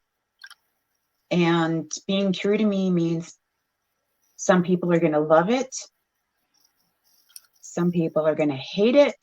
and some are just indifferent to it and don't really, and it doesn't matter. Yeah. It really doesn't matter, because those ripples are going to affect everybody in a different way. They will. It may be minor fleeting thought, like I said, just somebody kind of coming out of the woodwork to say, thank you for letting me know your story. Maybe they've never said that to anybody before. So maybe that was the change for them, was they just start telling people what they appreciate more. But maybe by you sharing your Yeah. story, Denise, maybe somebody else in the family will share. Well, that's just it, because you know what? Traumas aren't isolated incidents. Exactly. None of them are, ever. Yeah. For the victim, the perpetrators, it is so disgustingly interlinked that, and I mean, and that was, one of the realizations for me is hurt people hurt people. Exactly. So And it's not because we want to hurt people. It's because that's no, all we know. it's That we was know. all we were given. We So didn't know any better. So sometimes we until go back know in that better, little we can't. shithole, and we hurt people. But we don't intentionally hurt people because we want to. It's because that's what we know. So we go into that comfort zone sometimes and we say, you know what? But this is what we did in our family, So we go back and we go in that hole. But then we say, you know what? No, get out of that hole, because that's not who we are, Yeah. And Well, that's what I see with you, Denise, is I see that. I see the ripple. I see, oh, okay, I won't say that because I don't want to ruffle that feather, but I'll ruffle this feather. You know what I mean? Because you're just a little easier to ruffle, but this one I don't want to ruffle, So, well, and that's picking our battles. That's being aware of. There's some battles I'm not ready to pick yet. Exactly. But that's because I know myself, not because I'm afraid, but because I know that that's not something I need to deal with right now. Or picking a battle over something sometimes actually isn't the way to go about doing anything, right? Like sometimes it's just knowing it's not worth. Yeah. It's not worth a battle. Or I do more damage picking a battle. Yeah. Right? Hurt people hurt people. I was a hurt person. I hurt people. Yep. I have to be respectful of that. Well, taking ownership, right? And that's one thing that I get from you, Denise, is, you know what? It's hard sometimes. And I take my responsibility when I screw up, and when I mess up, I say, you know what? I'm sorry. It takes a lot for us to say that, I'm not perfect. I'm human. I hurt people too. You know what I mean? And that's what I got from your story, was the rawness, the openness. Like, understand me, that I was hurting. If I hurt you, I didn't mean to, especially with your children. I didn't mean to, because that's all I knew growing up. So this is what mom is giving you, because this is what mom got. This is what I was taught. This is how I was showed. But then we are like, no, this is not the way it is. This is not the way we have to be. Let's try this instead. Oh, but grandma and grandpa don't do it that way. How come you're doing it this way, mom? How dare you do that, mom? But we're saying the buck stops here. Exactly. The buck stops here. And part of that as well is when we start doing things differently like that. I can say sorry to everybody I've hurt. I can say it till I'm blue in the face. It means nothing. Exactly. Nothing. Because it's the behaviors that need to change. Exactly. And we all have patterns. And I mean, and quite honestly, right now, I mean, people question me. That's okay. But when you change a pattern in a cycle, of course you get questioned, because you're doing something different that they're not expecting, that they're not used to, right? So they're like, where did you get this from? Why are you doing it this way? Like, what's going on with you? Like, I can change things for a little while, right? I mean, we all have the ability. We go, oh, I'm sorry, I'll do better, I'll do differently, this. And then we go back into the old cycles again. Yep. That's what I'm saying. The buck stops here. Is I am completely readjusting everything, because I I don't want to continue those cycles, which means I have to drastically do something different. Yep. And no, those people that I have hurt, those people that I have affected negatively in whatever way, shapes, or forms, I can't do anything to fix any of it. Exactly. The damage is done. What I can do is change my behavior so that I don't repeat them. I don't do the same things. And I allow them whatever choices they want to make. You know, whether it be my kids, whether it be parents, siblings, friends, you know, it doesn't matter. Yeah. All I get to do is, I know that what I did, even if they tell me, oh, there wasn't a big deal. Well, it may not have been a big deal to you, but that behavior was not acceptable from me. I'm not okay with it, so I'm going to change it. They may not like it. Well, but still, it doesn't matter because it is true to me. Yep. Well, it's like the poem that Colleen wrote about you, The Spider in the Web. When I read that poem, I was like, you know what? Denise reminds me of Charlotte. She's out there and she's just webbing her web, like Charlotte's web. And you're just going to continue no matter how many times you fall. You're just going to get up and you're going to keep weaving that web. You're going to make it the most beautiful web out there that will be for you, not for anybody else to admire, not for anybody else to say, you know what, awesome job. You want to be able to look in the mirror and say, you know what? Oh my God, that's Denise, mine. I am awesome. I did this. I stood on my own. I took those steps. I changed. I chose to make the difference and break the patterns. And I chose to stop it. You know what I mean? As long as I am happy and content and love my life and I am doing my best, yep. That is all I can, that's fulfillment. That yep. is, you know, creating my own abundance within my own life. Happiness is a choice, and a choice, it's not just snap my fingers and I'm happy, decide to be happy. No, I'm going to be happy because I am staying true to myself. I am being the best version of myself. That's what makes me happy for myself. Yep. Then I can spread that. And when I have reread that poem so many times. I reread my story once. I have not picked it up again. I won't, because it's out there. Mm-hmm. I remind myself I put it back out there, and I'm not going to read it again for I don't know how long. Yep. But I have reread that poem so many times. I know, right? It's like she knew what we were feeling. It's like she was in us when we wrote the story. It's magical. For me, she not only that she grabbed so much out of the story to put into this poem, and she literally turned that part of my story around for me and showed me a whole new perspective. Exactly, right? Because instead of talking about levels and different perspectives of things, my fear of spiders. Oh my goodness. Like, that is why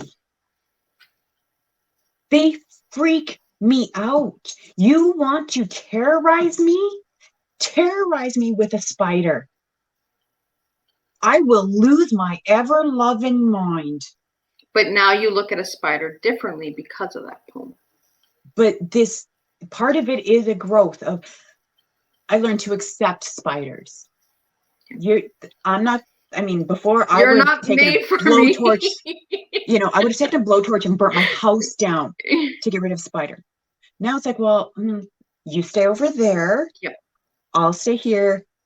You know, so it was an acceptance that I don't like you, but you can go live outside. Just don't come in my house. Like, yep. These are the kind of things. It's a progression of things. And now to not only just accept a spider, but to look at with this curiosity, with this appreciation for them as well. And that's what hers did. This poem did was it showed. I honestly don't know how she was able to. I don't know. That's her talent. Yeah. But that's Amazing. what this poem showed, was to go from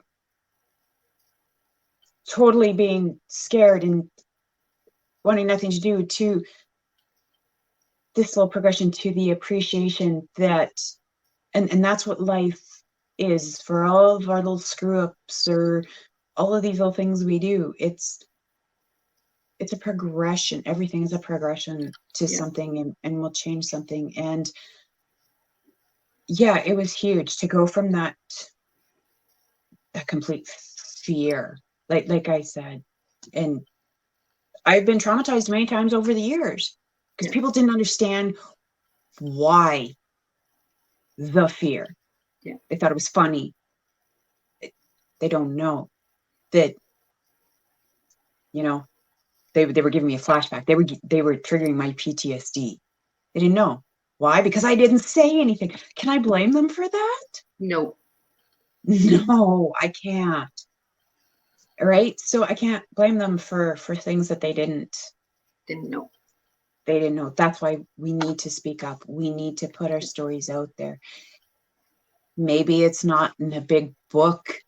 Maybe it's just talking to people and about our stories. Or maybe Sometimes it's coming on Tea Time with Miss Liz. Coming on Tea Time with Ms. Liz. I mean, doing things that, oh my God, I have never done a Facebook Live interview where, I mean, like, these are, things change in life so quickly, so dramatically, some for the good, some not so good. Yeah. But they're all part of this process of not getting stuck somewhere. That was, like, honestly, that was my biggest respect for you. Like, when I first, that day I first met you, and I I had read your stories, and to see you in person was an even bigger impact. I'd read your story. I felt it. It was like, wow, this is an amazing woman. Like, look what she's gone through, and she's coming out this other side. She's doing things for others. Like, the strength was just amazing to me. And then that day that I met you in person, and I saw this cute little Liz kind of just scared Liz because I had to be on stage and talk, right? It's like, oh, but I saw your vulnerability, and that I could see your fears too. Like, I could see all of this, but this tiny little woman had such this huge presence that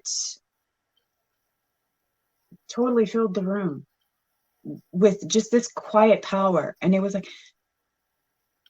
telling your story. That was what it took. That was literally kind of what inspired me to actually take that look for myself, is this is what I need to do.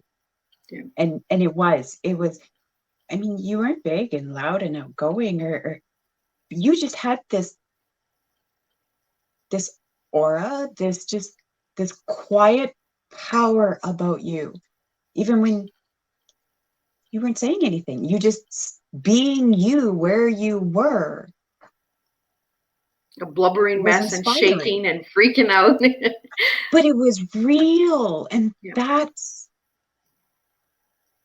I could walk up to you because I knew you were being real, and it made it comfortable for others. And I'm like, that kind of hit me like a ton of bricks that day, that being scared, being vulnerable, being so open, admitting downfalls, like, just being open was your true strength. And it did. It hit me like a ton of bricks, because that strength didn't scare people away. It could actually draw people in. because I felt I could come and talk to you. Otherwise, I would have hidden that back corner and never said a word to nobody. And that's what I mean. Like, I've seen the growth in you myself, Denise, from the time I met you last year to today. There's a huge difference, because when you came to talk to me, you were really shy, really inwards, really, you were scared.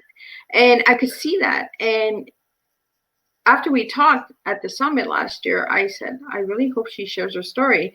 And I never even knew until the launch date that you had shared your story. And I don't know why I didn't, but when I seen your name in the tags on book launch, I was like, Denise shared her story? Really? So she really did it? Like, I was excited, and that's what I mean. Like, I was excited about today's tea time, because this girl and me were connected for a reason. Our stories were meant to join together for a reason, and we will be together for the rest of our lives. Whether our lives end tomorrow, we will be together forever. That's our legacy. We're in this book, and we're together. We're a sisterhood. And we have an actual sister who's watching us today. Nancy's in the house, so she's saying hi, and that. So Sacred Hearts is a family. It is. We might not always look like we have each other's back, but we do. We are watching and connecting each other in certain ways. We might not always see each other like once a year at the summit. It is an amazing time to see each other and bring us all together under one roof. And it doesn't mean that we have to like everyone. We are connected for different reasons. We might like you because you got beautiful necklaces or jewels, or you got that beautiful light, the aurora, like Daphne, her hands are magical. She's got this energy, right? And Holly, for me, it was Holly. Me and Holly, we connected right away. But I connected with Holly even before the freaking book came out. Like, I don't even know how that happened. And like Cheryl, like, she called me on Christmas, a butt call. It was, oh, hi, who am I talking to? It's Liz from Ontario. And she's like, oh, hi, Merry Christmas. It was like, so we have connected in different ways, and we stay connected. And by sharing our stories in these amazing books, what Brenda is doing is she's creating a connection of weaving. She's weaving her own little web, right? And there is a much bigger web being built in this, and we're all a piece of building. We're all a piece of building that, and it's creating connections with people. I mean, because we shared our stories, we have that connection. We've all felt what it's like to be real and vulnerable and putting this forward. It's creating that connection, which is then allowing us to create connections with others, which it's a ripple effect. And that's why we need to do things differently and not keep hiding, because we don't create any ripples when we don't move, when you're sitting there completely, but it doesn't take much to create a ripple and to create change. And as we learn to do better, things just keep getting better and better the more we learn. By not staying stuck in our pasts, this is how we make changes. I have never met anybody that has succeeded in doing anything meaningful that hasn't had a difficult past that they've worked through, they've overcome in some way, however that looked for them. The truly, you can see it in people. You know who has this strength because they've built on what they had, they've changed, they've grown, or the ones that are hiding it, like hiding this pain and just pretending to be. You can tell when a person is being authentic. And it's the authentic people that make the biggest impacts in life. I'm tired of being inauthentic. I am tired of pretending anything. And that's what, putting the story out there with what Brenda's doing is she's allowing us all this opportunity in just a small way, not a huge way. It's just a piece of our tiny story. It's one tiny little chapter, but it's allowing us to take that step into being truly authentic to ourselves and with others. And owning our stories, right? And owning that piece of our story to give us that stepping stone to keep going. She's, it's amazing what, and I've read her stories. I mean, we're talking a woman that, who better to start this is than somebody who has lived it, who gets it, who understands it.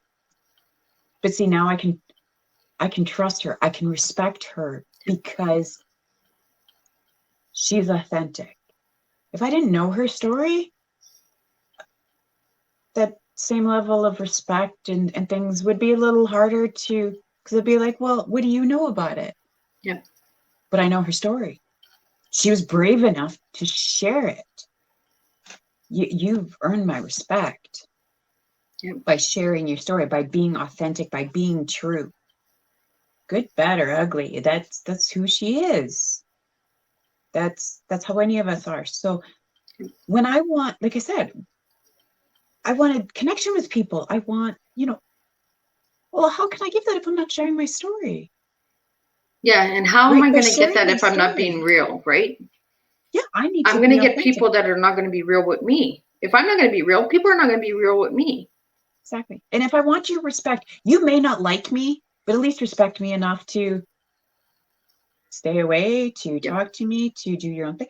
There's just so many things, and I find myself, that's what I'm doing with others too, going, I don't agree with you, but I respect you enough to stand up, that you're standing up and living your truth. You're being honest with yourself. Be honest with me. Oh my God. Like, there's lots of people right now in my life that, I'll be honest, I don't like them. Yeah. And we don't have We to. don't connect on that way. Yep. But man, do I sure have a lot of respect for them. Yep. And to me, that's huge, even for me, because I'm not judging you on what they're doing. The fact that we don't connect on a personal type of, we're never going to be friends kind of. It's like I say all the time to my kids, I don't say things because I want to make you feel good. I say it because it makes me feel good. And this is what I see in you. And this is what I believe in you. That doesn't mean that you're going to accept it and that you're going to like it. But this is what I see. This is my perspective. This is what I see in you. And I don't have to sugarcoat nothing or be pretty and wine and roses to make you understand that you mean a lot to me. If you don't get it and you don't want to get it, that's your choice. And I respect that. But I'm going to still tell you that I still like you. Whether you like it or not, I'm going to tell you that you're an amazing person. Time with you. I want to. Well, that's just it. And I wasn't, I mean, when you flip that, right? Because I flip everything. I look at it one way and then I try to look at it the other. I can tell somebody that I love you, I respect you, and all of these things. Doesn't mean that it's going to come back. But that's okay. Because it's not for you, it's for me. Exactly. I needed to tell you that. I wanted you to know that you touched something in my life and I appreciate it, or that I'm giving it because I want to give it, not because I have to give it. Exactly. I don't have to give you the pretty words. I'm giving you the pretty words because I want to. Exactly. And then on flipping that, if you're giving me those same words and you are a real and authentic, you're being truthful to you. Yeah. Like I said, whether I like you or I don't like you, it doesn't matter. Whether you give or you don't give something to me, that's okay, because maybe you didn't have it to give. And if you do give it to me, and I know that you're loving yourself, you are taking care of yourself, and you're honest to yourself, I know that now that you have just given me a gift that is even more meaningful, right? Because it's not empty words, because that I know that person is taking care of themselves. So, my mom is a wonderful example of this. And I don't like bringing specifics in, but there is times, that my mom has looked at me and went, that triggered, it hurt. I need some time. And I could sit there and whine and cry about, well, but I'm your kid, I need this from you. You're not here for me. Really? Yeah. That is the most respectful thing you could do. And yeah, I will admit, there's years ago, that's exactly what it's like. Well, what am I not important to you? And I would question everything, right? Yeah. But now it's like, thank you for taking some time for yourself. Thank you for being honest with me that you don't want to talk to me right now. That I may have said something that hurt, but you're not making me responsible for it. This is growth. She's saying, I need some time to work through this. Okay. I could respect that.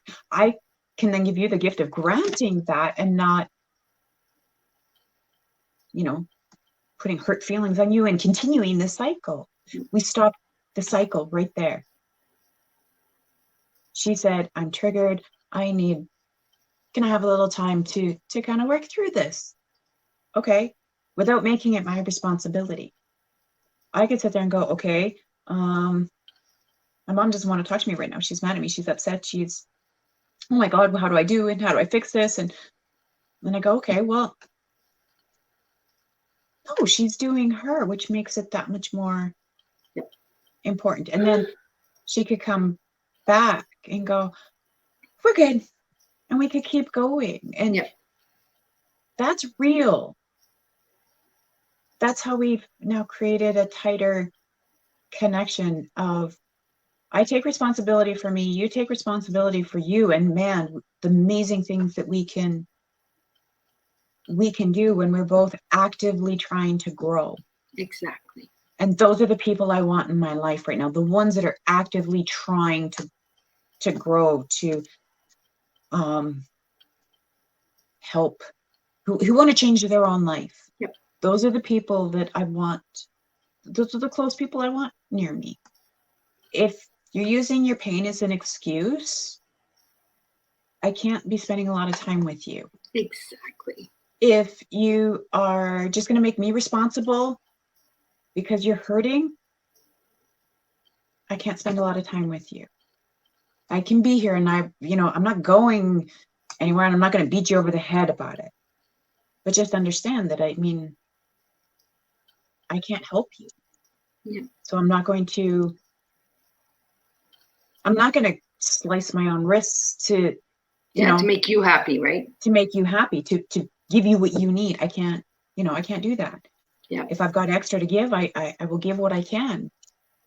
But I'm also not going to try to fill your cup. You have to do that on your own. And so, yeah, things can be difficult in some of these shifts because some people aren't ready to. Some people are too scared to. Some people are just downright ain't happening. Yep. But that's okay. I'm going to build those close relationships with those ones that are going to take responsibility. However, and like I said, however that may look, because it's different for everybody. That's a really hard pill to swallow sometimes. It is. That what they do is going to look different, but that's how we change the world, one piece at a time. Like I said, I can't change things for my kids for outside people. I can't bippity boppity boo and make everybody happy and change things for my kids that way. But I can show them that they can stand in their own power and still succeed at life with everything. And they don't have to give of themselves continually to prove their worth. They're more than worthy. Yep. All in their own right. Like they are, like I said, I every time I look at my girls, I am so amazed at their strength, their tenacity, the things they do, and I keep praying that they just keep going forward. Then I honestly hope that one day they outgrow me. I really honestly, it's the worst thing for a mother. I mean, my oldest has moved out now, and it's like letting them go is so It is hard. hard, knowing that, I just want to protect you, but I can't. Yeah. This is your time to shine. This is for you to show the world what you've got, when all I want to do is protect them, but I can't. Yeah. I can't protect them in that way. I'm not doing them any favors. Well, when we're enabling our children, we're not letting them grow, right? Well, exactly. And so I needed to learn how to step back and let them grow and see and wow, like they're growing by leaps and bounds. They're doing things that just absolutely impress me and amaze me as to what they're capable of. Those are my little babies. Like, yeah, and they don't stay little for long, do they? They don't stay little for long. And so, yeah, I just want, I can't keep holding them back. Exactly. That's how I can change things, by at least not being that one of those people that holds them back or that traumatize. Like, that's how I change things for them. It's just one less person that they have to fight against, or that they have to question, or that kind of thing. That's where, just give them that room to grow, that chance to do things. And yeah, yes, I started it for myself and for them, but really when it comes down to it, I mean, now that I'm really seeing things, I'm doing it for everybody that's ever touched my life in one way, shape, form, or another, in any way. What's your thank you note, right? That's what I say when people ask me, oh, you wrote another chapter. I'm like, yep, that's my thank you note to all of you people for making me who I am today. Because without all of you people in my life, I would not be who I am today. I had to go through what I went through to be where I am today, to give that story to you today. I had to go through it. And that's my thank you note. I had to go through those things. I had to have some of those pretty traumatic experiences in my life to sidetrack me, push me off the rails. I needed that. Yep. Because, obviously I'm a stubborn person. It takes 40 years to figure out that what I was doing wasn't working. Yeah. I needed somebody to, something to push me off the rails. And she piled up hard and quick on me, lots of different things to push me off the rails, to push me to that low point again, to make me hit bottom and really say, ouch, I can't do this anymore. Yeah. So I am grateful and I am thankful that all these things happened in my life, all the situations and everything else. I'm grateful for them. They had their place. They had their time. Wow. But you know what's even better now? Now that I got pushed to that point, now that I'm kind of standing back up for myself and going, well, guess what? I don't have to put up with that either anymore. You did what you needed to do to get me to the point I needed to get to. Yeah, you got me over the edge. I'm done. Yes, you had to push me off the edge of the ledge. You had to do it. Yeah. Guess what? You ain't getting close enough to do it again. Yep. Only once is enough. Once was enough. Yeah. So yeah, it's relationship building. It's everything. Really, it comes down to relationships. Like I said, with everything, our relationship with ourselves, with others, and we can stand up for ourselves without destroying others. We can stand up for others without destroying ourselves. It's balancing all of these things out, becoming human, creating connections, bringing awareness to everything, whether it be with ourselves, with our, our families, or whether it's at work. Yep. We don't need at work. We don't need whole life sob stories. And, we're not a therapy group. We're there to work. Exactly. We're not a therapy group. But let's be aware of all of our differences and some of the different things that everybody, because what may seem something traumatic to somebody and go, oh my God, well, that could be a real strength to the company. Yeah. But if we know that story, that could be a real strength that person could bring to the company. Well, you might learn a new appreciation for that employee too, because you might say, okay, this employee does good doing this, but doesn't do good with that. So then our company grows because we know that you don't do good with that, but we'll put you where you're good. Yeah, the company puts you in a position where you can succeed. When you succeed, the company succeeds. Exactly. It's all working and enmeshing in everything. And so bringing back that human element, but that's where we need to grow, because we need to boundaries, respecting each other.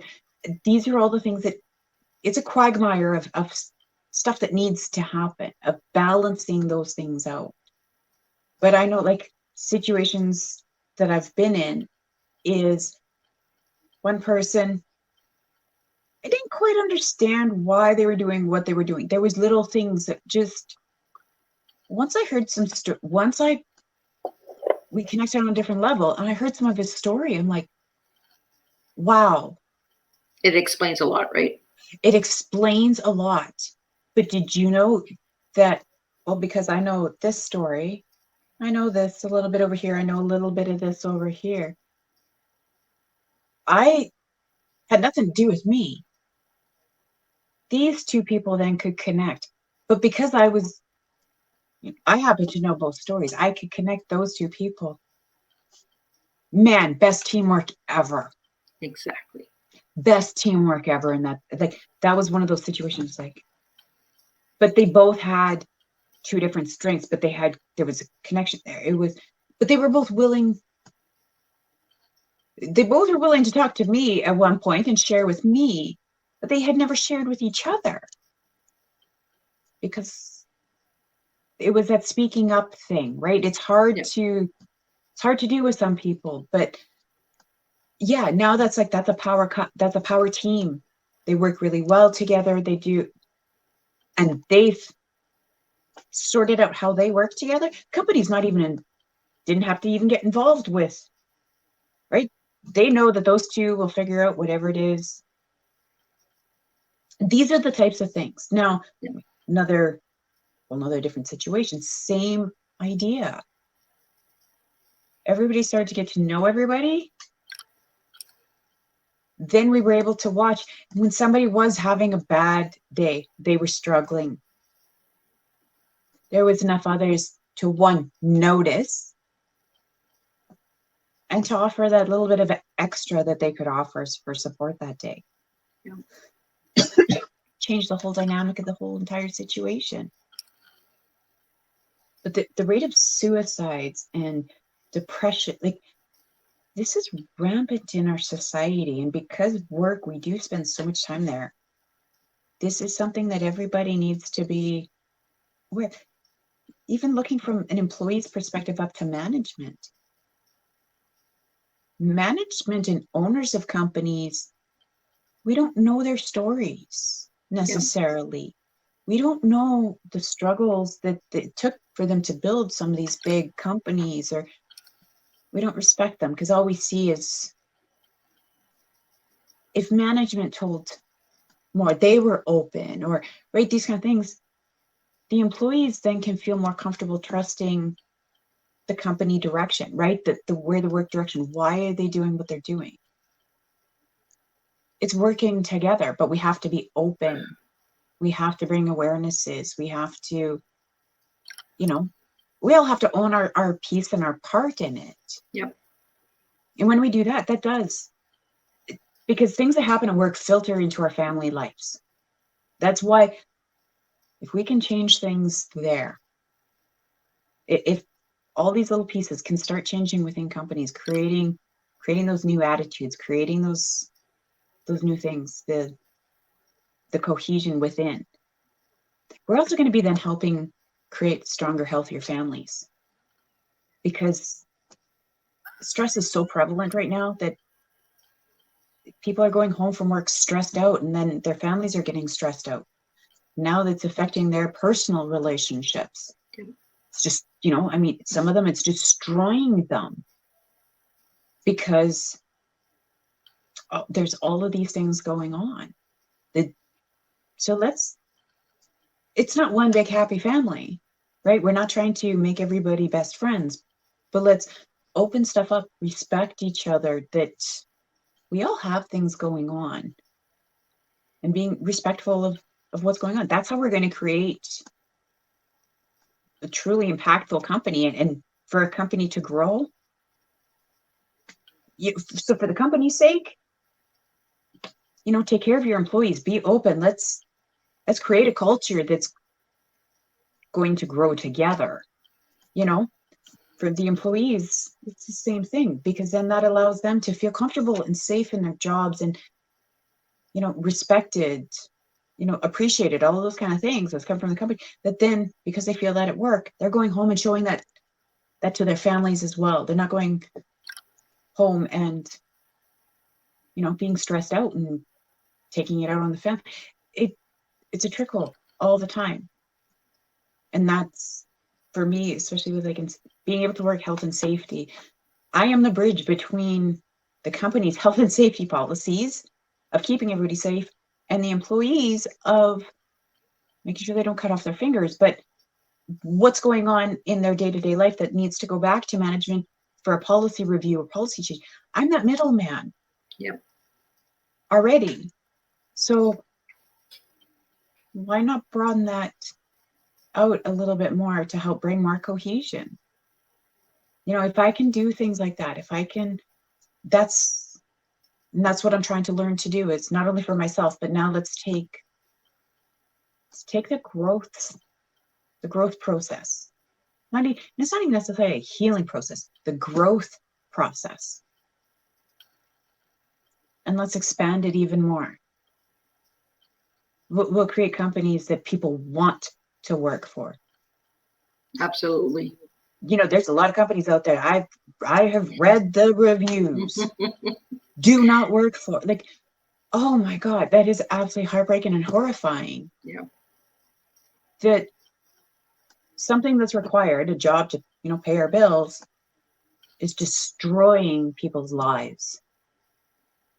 That's not it's not something people should have to face or have to decide with. I mean, that one situation that I was in, do I continue to allow myself to be treated, disrespected, and abused in the way that I was in my workplace just because I needed that paycheck? Nobody should have to make that choice. Yeah. Right? It should be cohesion efforts.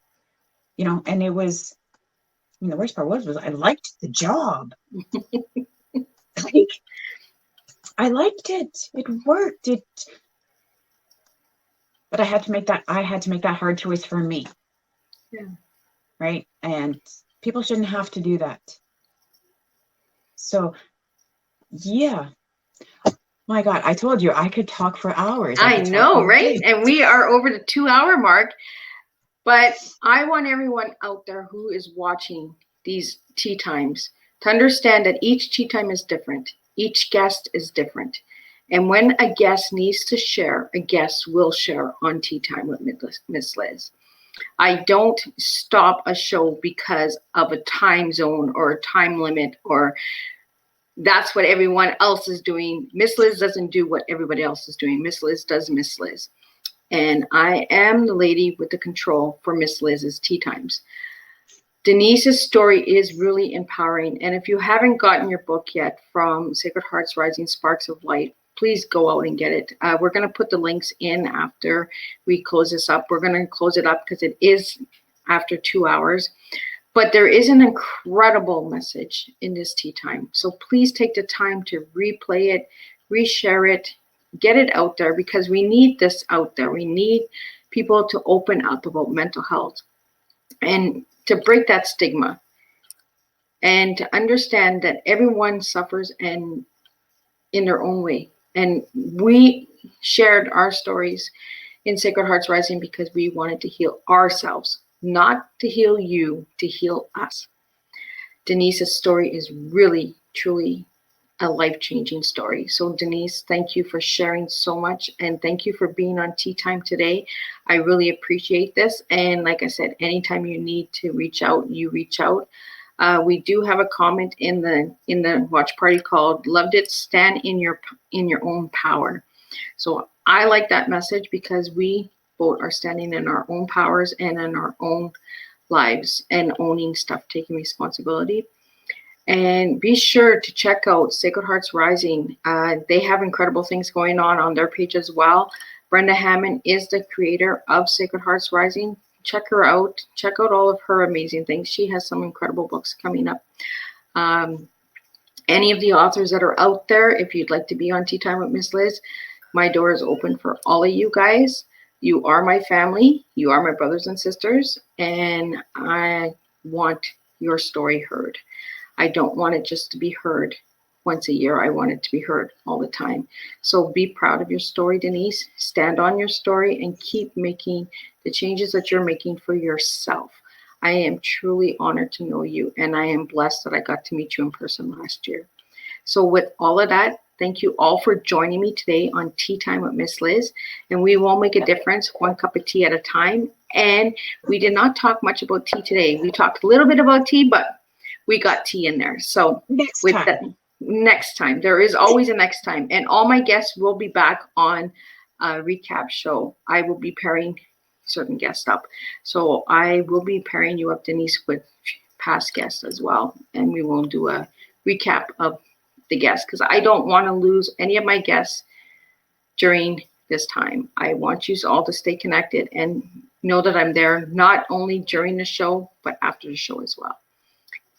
So thank you all. Awesome. And like I said, share it, subscribe, check out the YouTube channel. All the Tea Times are uploaded there. So I'll have this one uploaded before the end of the day. So Denise will be able to share it with all of you guys as well. So thank you guys for joining me today for Tea Time with Miss Liz. And stay tuned because on May 5th, I have a lady coming in from Australia. That tea time will be at 11 p.m. That's right, p.m. But I am working with time zones, guys. I want people from around the world, not just in Canada. I want from all over because mental health is all over the world. There is not one person that is not affected by mental health. So be sure to check that out. 11 p.m. nighttime. All the ones that are not in bed early, you can check it out. So I'll see you guys May 5th. Thank you all for joining me on Tea Time with Miss Liz. Thanks, Liz, for this opportunity.